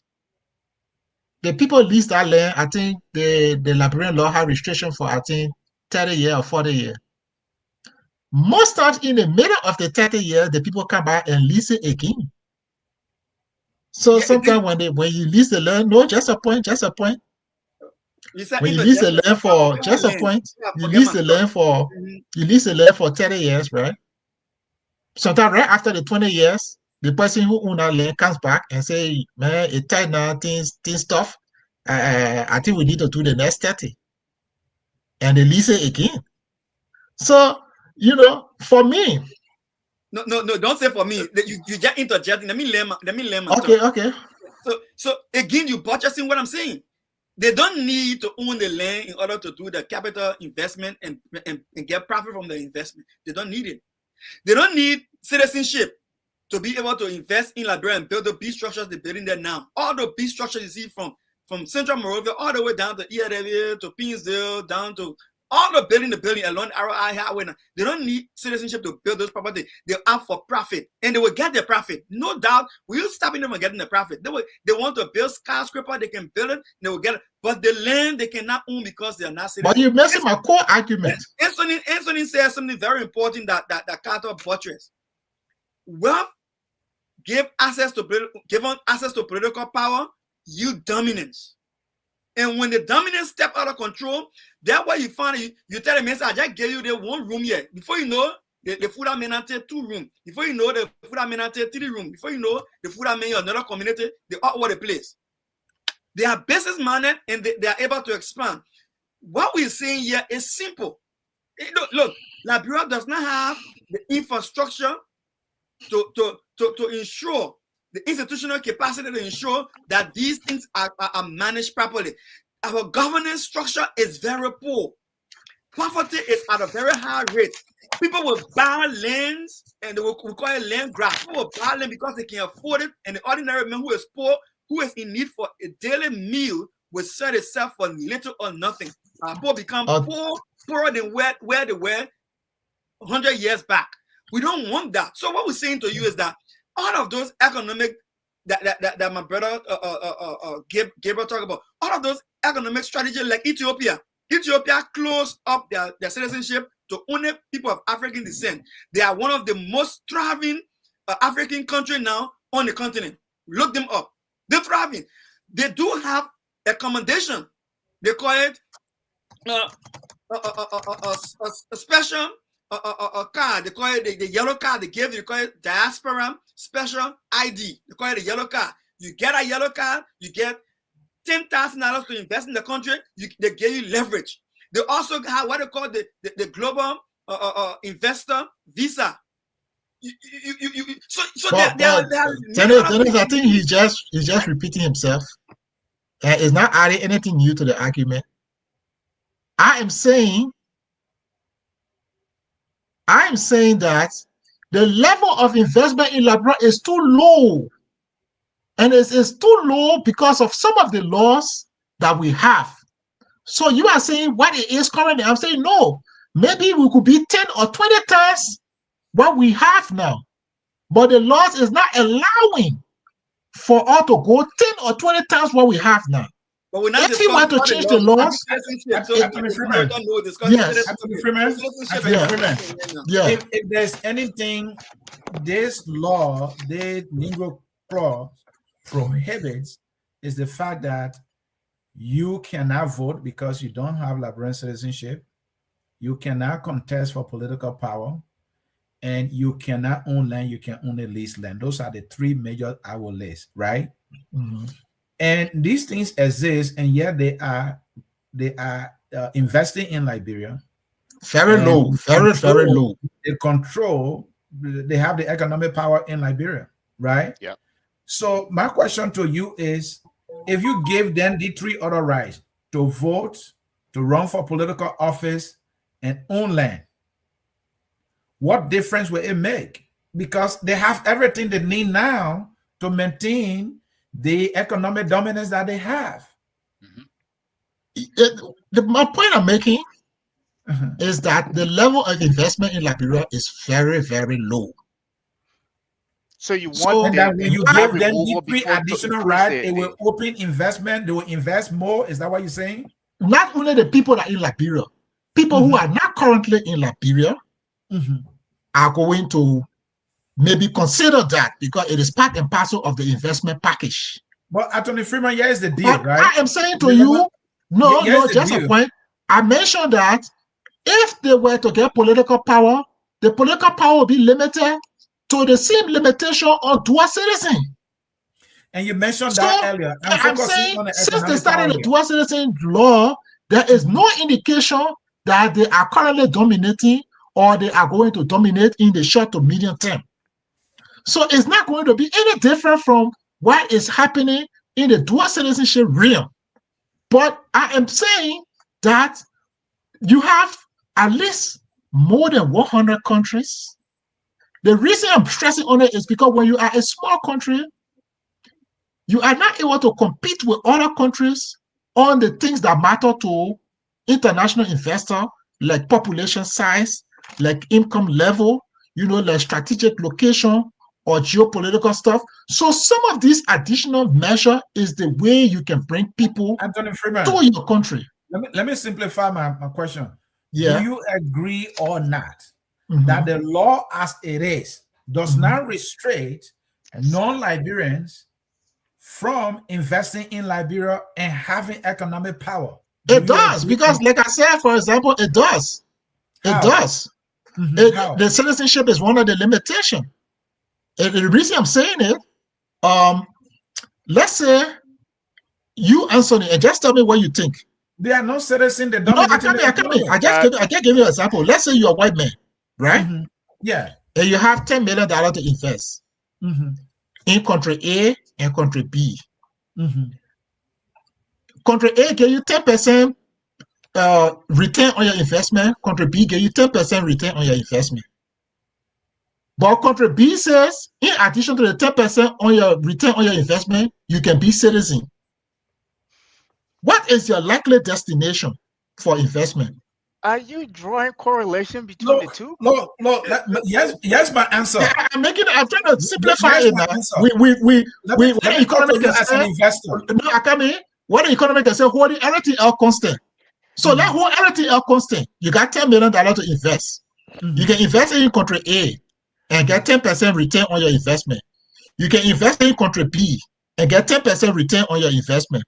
But in country B, they say in addition to the 10%, we will make you citizen.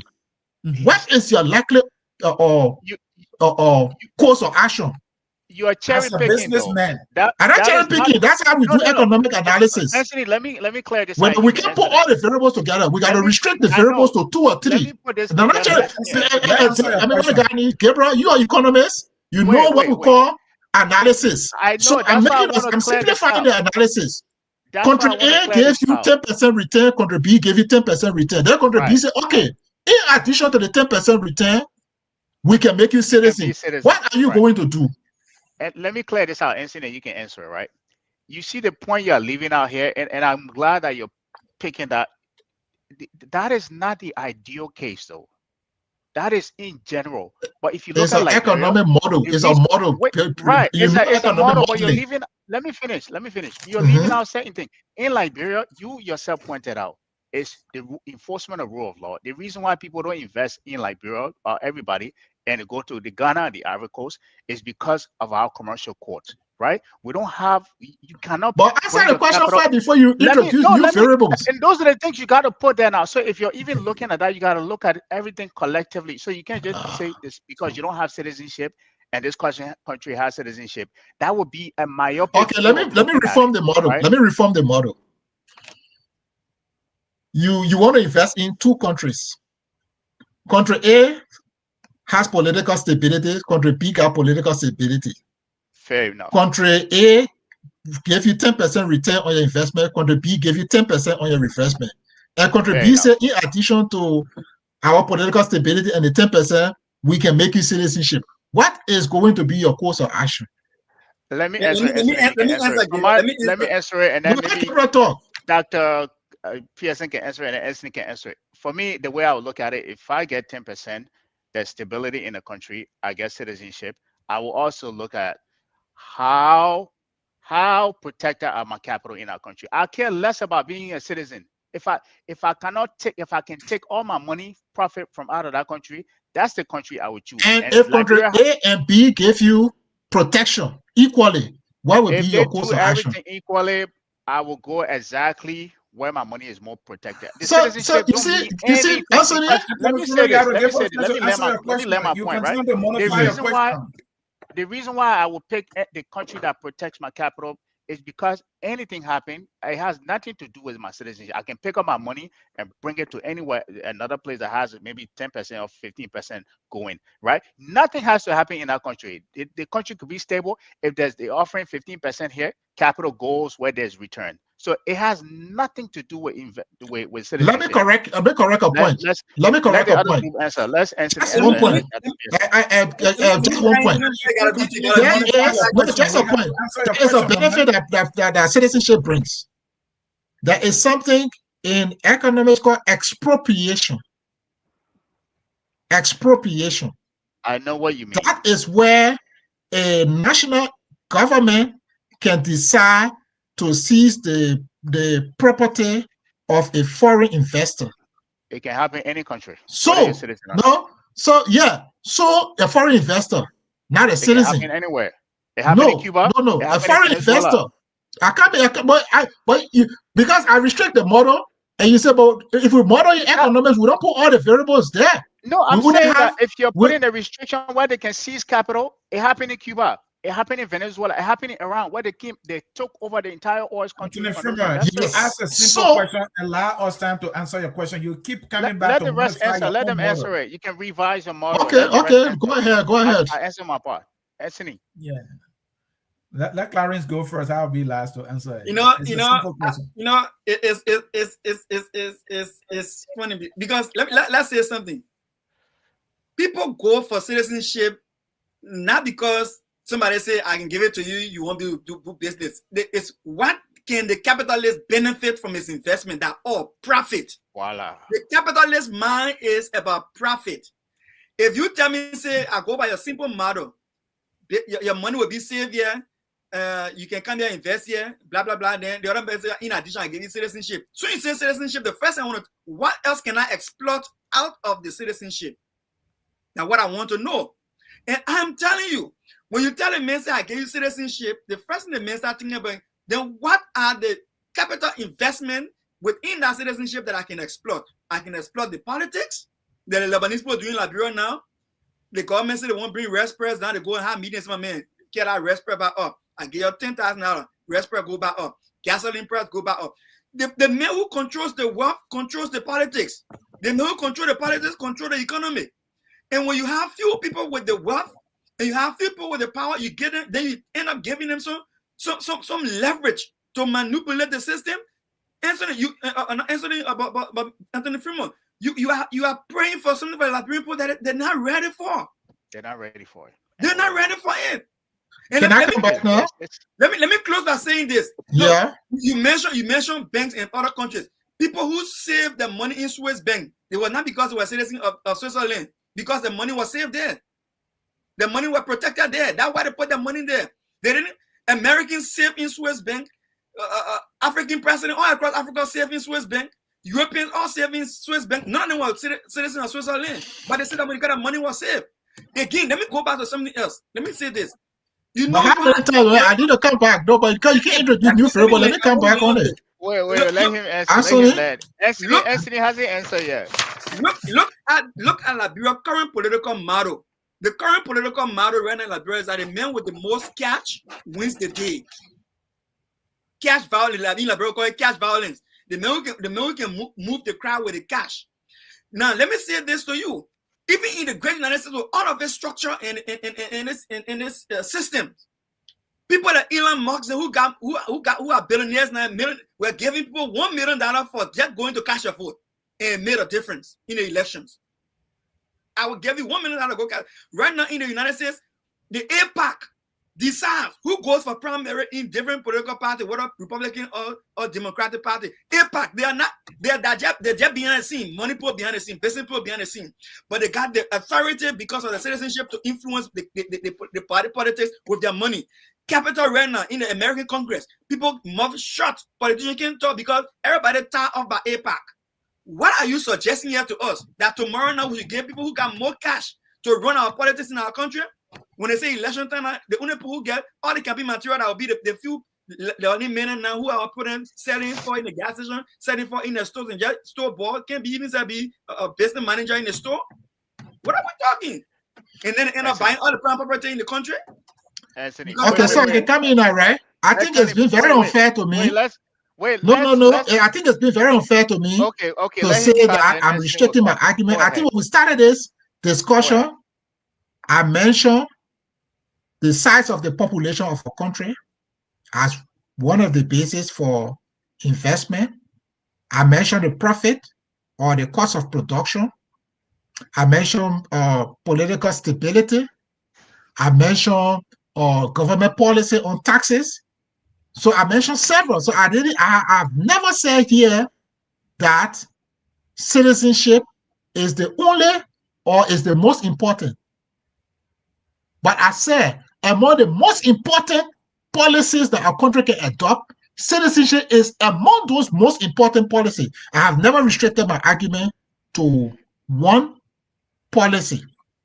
But I'm saying that for most small countries, your advantage, you can't make an argument on population because you're small.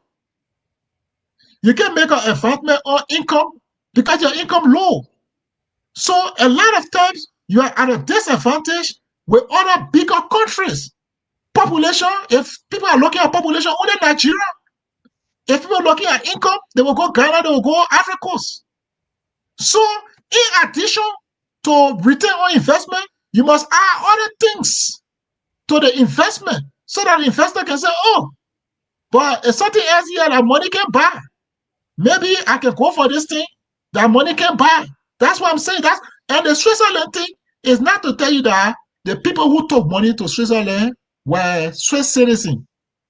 The Switzerland example is to tell you that when you are a country, you define a smart economic policy that will attract money to your country. So the Swiss decided to go into banking, political neutrality, and people took their money. Then they said, "We're not asking any question." Luxembourg, they decided to drop taxes. As tiny as Luxembourg is, they are second only to America in terms of investment, international investment. But they are a tiny country. 1 in 5 every Luxembourgese is a millionaire. So I'm saying, as Liberians, we must identify a smart economic policy that we can adopt that will also attract investment. And when people get rich, and not one group of people get rich, as the country get rich, everybody get rich together. And secondly, as a government, you can have what we call redistributive economic policies. But Anthony, you can tax, just a point. You can tax the millionaires, you can tax the rich people, and you can redeploy that money into social services. Yeah, so the fact that you have investor class or you have rich people, it doesn't necessarily mean that they are free to use the money. You can use the tax system to redistribute income. Your point made. Thank you. Clarence? Yeah, it's no longer about citizenship anymore. I think the brother knows he's swimming now. He's just flopping on the water now. He's drinking a lot of water in the debate. But the point here is that, look, my brother, all of what you name, they're brilliant. It doesn't have to come with citizenship. Like you said, Switzerland didn't have to come with citizenship. Luxembourg doesn't have to come with citizenship. You got some very smart ideas. Bad governance in Liberia, corruption. Lacking implementation of law. Those are our problems. So when politicians are failing the country, and now they feel now they can just throw their responsibility onto Westkin to come and solve it for them, then it goes back to justify what the colonial power said to us before, that black men cannot govern themselves. Black men cannot enhance themselves. They said they left us with sovereignty, they left us with independence, and now we're worse off than they left us. So you're just trying to justify the fact that without the Westkin, we cannot develop ourselves. When the resources are there, the monies are there, and everything it takes to develop our people right there. If we cannot do it ourselves, then let's just sell the whole country now and just forget it. That would be an unfair characterization of his argument. That's not. He's not saying that. He is not saying it. He is saying that if we open the citizenship up to people of non-Negro descent, you understand, it will add value to what we already have. Your fear is that doing so will disadvantage Liberians economically. And the fact that these people already dominate the economic space and influencing the politics behind the curtains, even giving them citizenship that will further give them political power, made them to dominate in the long run. I don't think that's why he's saying. Because he said, look, if Liberia have government issue, address it. If you have law enforcement issue, address it. He said that clearly. So I just wanted to make sure that, There's another point about money dominating our border policy that I want to speak on. Agree that we agree that just a point. I was on the flow. Answer your question. But just a point on the flow. No, it's been almost 30 minutes now. You keep going and coming. I have not answered your question. You asked a question I have not answered. That's what I was going to say. What question? You don't know the question you asked? Or the one about the return on investment and your model and all that? Right. All around the world today, and you use a very good example of Ethiopia. Ethiopia is fast developing. There's some part of Ethiopia, when you go there, you think you're in Europe. It's an African country. It does not open citizenship to people of non-Negro descent, right? And yet, people are investing in that country. When it comes to investment, it's about profit. The two gentlemen that mentioned it. It's about the economic the investment conditions in the country.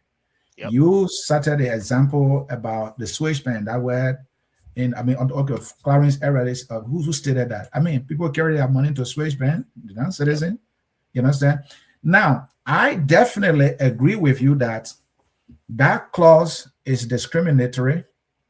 I believe that we should open citizenship to everybody because Liberia is contradicting itself. You cannot sign, on the convention, that you will eliminate, all right, discrimination of all forms. All forms. The Article 15 of the 1948 Universal Declaration of Human Rights. Everyone has the right to a nationality. Everyone has a right to a nationality. Who decides that? That person decides. If the person says, I want to be a Liberian, let that person be granted that Liberian citizenship, because this particular statute, all right, the law also prohibits discrimination. You can't say the person is a white man, so he cannot obtain Liberian nationality. If the person wants to, the person should give it. You understand? Because we have to be fair. We have to be fair. So there's where I stand on it. And so, gentlemen, I want to come back on the money issue. We're spending money to control politics. We are out of time. We're going 1 minute past our time. So just probably 1 minute. No, you will do that. Maybe you can make that in your closing, right? You can do that in your closing. we have to close. We've been here 2 hours now. We had a very educated debate, and I think our audience learned from it. Those who will watch later will also learn from it. Gabriel, you included. This is my final question, and you, Gabriel, you will go first. All right. Okay. Liberia is a nation at a crossroad. The 2029 legislative elections are approaching. Constitutional reform discussions are ongoing, and the country is navigating an increasingly connected world. Should Article 27B of the 1986 Constitution be retained as written, amended to reflect modern realities, or repealed entirely? State your position clearly and defend it. So I will be very quick because we're out of time. I think it should remain as is. And the reason being, even though I think it's discriminatory, I still believe it should remain as is until the systems that allows other countries to grant citizenship to everybody, meaning you're able to protect people capital, right? Meaning that every Liberian will have access to capital, land ownership, and everything else that the foreigners do have. Until we can do that, right? That should not be listed. And Gabriel, I think we have those things and they're not being enforced. No, here's a thing here, and I think we in Liberia, you can get a loan to start a market. Yes, you can do that. But there is still discrimination against Liberian people, right? And this is why the means, the economic means of production, the biggest farms in our country, the biggest companies in those countries, the biggest buildings in those countries are controlled. If one feels that they're being denied a loan in Liberia because they are Liberian, let the person sue. The laws are there. And exactly, that's what I'm saying. Until those things, meaning that if I sue, the law can be impartial in terms of listening, right? And making sure that everyone is treated fairly in our country. You cannot live that, because if you do that right now as is, you will not only lose the economic power, you but too, you will lose. You are a banker. If one applies for a loan, the bank will assess the person's ability to pay. I can't come from Grand Crew with my Kino and say I want $10,000 loan. Exactly. You know, I'm not going to pay back.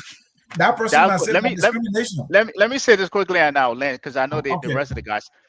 And I think this is why I think we should have another session on this. We don't have collateral law. You cannot assess my credit risk, right? That meaning the only way for you to be able to assess that, I have to come with cash, which most Liberian people don't have, right? Most Liberian people don't have that. So until you're able to do that, set some collateral systems, have fair judiciary systems, right? Commercial courts, be able to protect people, security investments, and give every Liberian impartial access to credit as is. You should keep that clause in until you're able to perfect your system. Then once you do, you can lift it. But for now, I believe it should remain intact. I yield. All right. Thank you. All right. Koine? Okay. Right.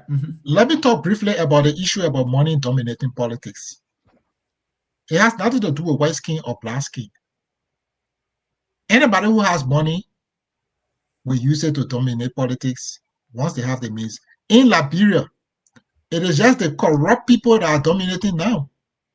Jeremiah Kuhn, Edwin Snow, Nathaniel McGill, Bill Twewe. Money dominating politics. They're not white, they're black. They stole enough money from the government and they're using the same government money to dominate politics. So for me, if somebody work honestly for the money and they want to use it in politics, I don't see it to be a problem because their skin is white. When we have black people, tribal people, indigenous people, Congo people stealing from the government and using that same stolen money to win election, it's happening now in Liberia. So I don't see it like any different to say, oh, somebody come with money, they want to. The Liberian people will have the freedom to vote. If they choose to vote for whoever they want to vote for, it's their right. But let's go back. The level of investment in Liberia is low. It's extremely low. And like I said, why citizenship is not the only basis for investment, it is one of the most important, in addition to profit margin, in addition to population size, in addition to income capacity. It is among the important things. The question is Article 27B as it is. Should it be maintained? Should it be amended? Should it be repealed? My position has been. It's your reason why. My position is that not only the article, I'm interested in like a rewriting of the Liberian Constitution. In addition to changing the article, to change our laws regularly so that it conforms to the current reality. And that's why I gave you examples that the US have had 27 amendments to their constitution. Why are they amending it? They are amending it because they want for it to be relevant to the current reality. Ghana have had like 5 different constitutions. Guinea have 5 different constitutions. Cote d'Ivoire have had up to 4 different constitutions. Why are they changing it? Nigeria has 16. Nigeria have had 16 constitutional amendments. Why? Because they want it to be relevant to the current reality.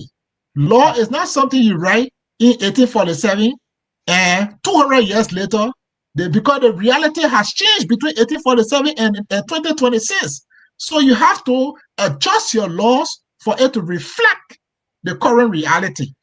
The last thing I want to say is, a small country does not have the same leverage that bigger countries have. A poor country does not have the same leverage that other richer country has. So when you are thinking about opening up your citizenship, you should think about it in that light that you are competing with other people for resource flow. And the more flexible you are, the better it is for resources to flow in your direction. The more inflexible you are, the more difficult it is. So if citizenship is one of those things, it may not be the only thing, but if it is one of those things that is preventing people from investing in our country, we should remove it. We can have restriction on citizenship. We can have restriction on how much land any one person can own, but do not put a ban on it, because that way you will be denying yourself of resources that could be coming to you that are not coming to you because of the ban you put in place. That's my position. Thank you. Dr. Pearson, you're closing. Thank you, man. Koino, was a pleasure, man, with the discussion today. Gabriel, thank you for joining us. And Anthony, thank you for having me. And to our listeners, it was a pleasure having you. And it was a good show tonight. Look, let me say this.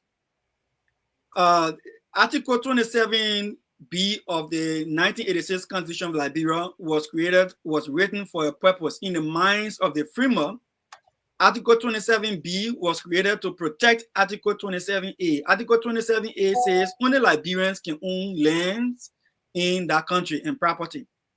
And because of that clause, B comes into place to protect it because of the unfair advantage that people of non-Negro descent may have coming from the developed world, and to come in and disenfranchise our people who are native and poor.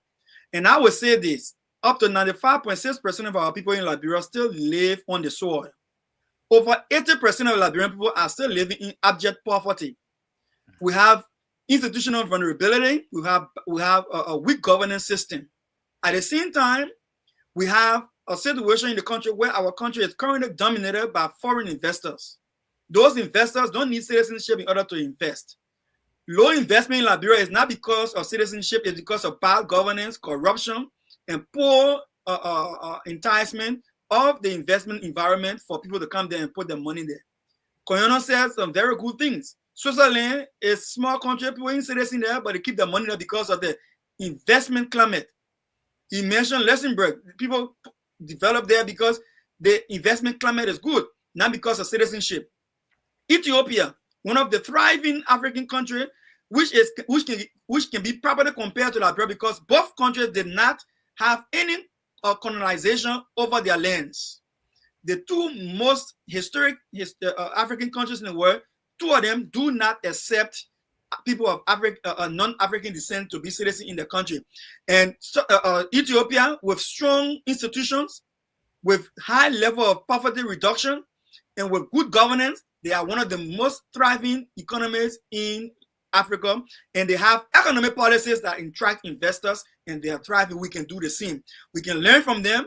And I will close by saying we want to be concerned that from Monserrato, from the Mamman Point down through Cinco, all the way down to Buchanan, to Sastas, to Maryland, going to Nima, coming down to Vonjema.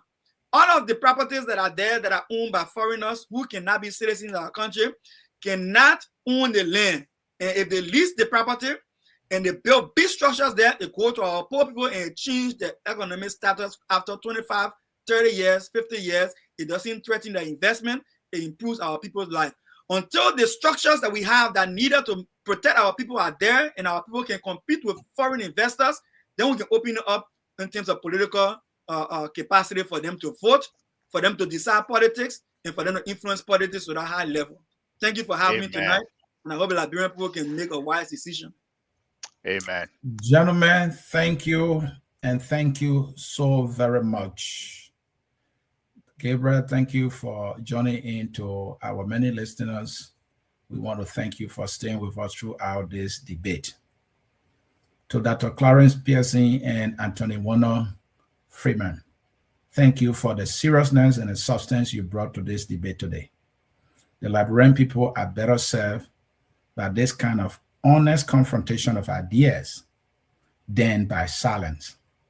To our audience again, here and across the Liberian diaspora, your engagement with these questions is your contribution to the future of your country, our country. The Constitution belongs to the people. What is written in it and what must be changed is ultimately a decision that rests with all of us. With that, I say, thank you. I'm Anthony Cyr, and there has been an educated debate here at Focus on Liberia. As we say here at Focus on Liberia, we educate, we elevate, and we promote all things Liberia. This is how we'll come to the close of this debate. Gabriel is asking for another section. We might jump into it if planning permits. Yeah. Thank you. Enjoy the song that says, "We are all Liberians," and bye-bye. We are Liberians. Liberia is our home. Liberian people.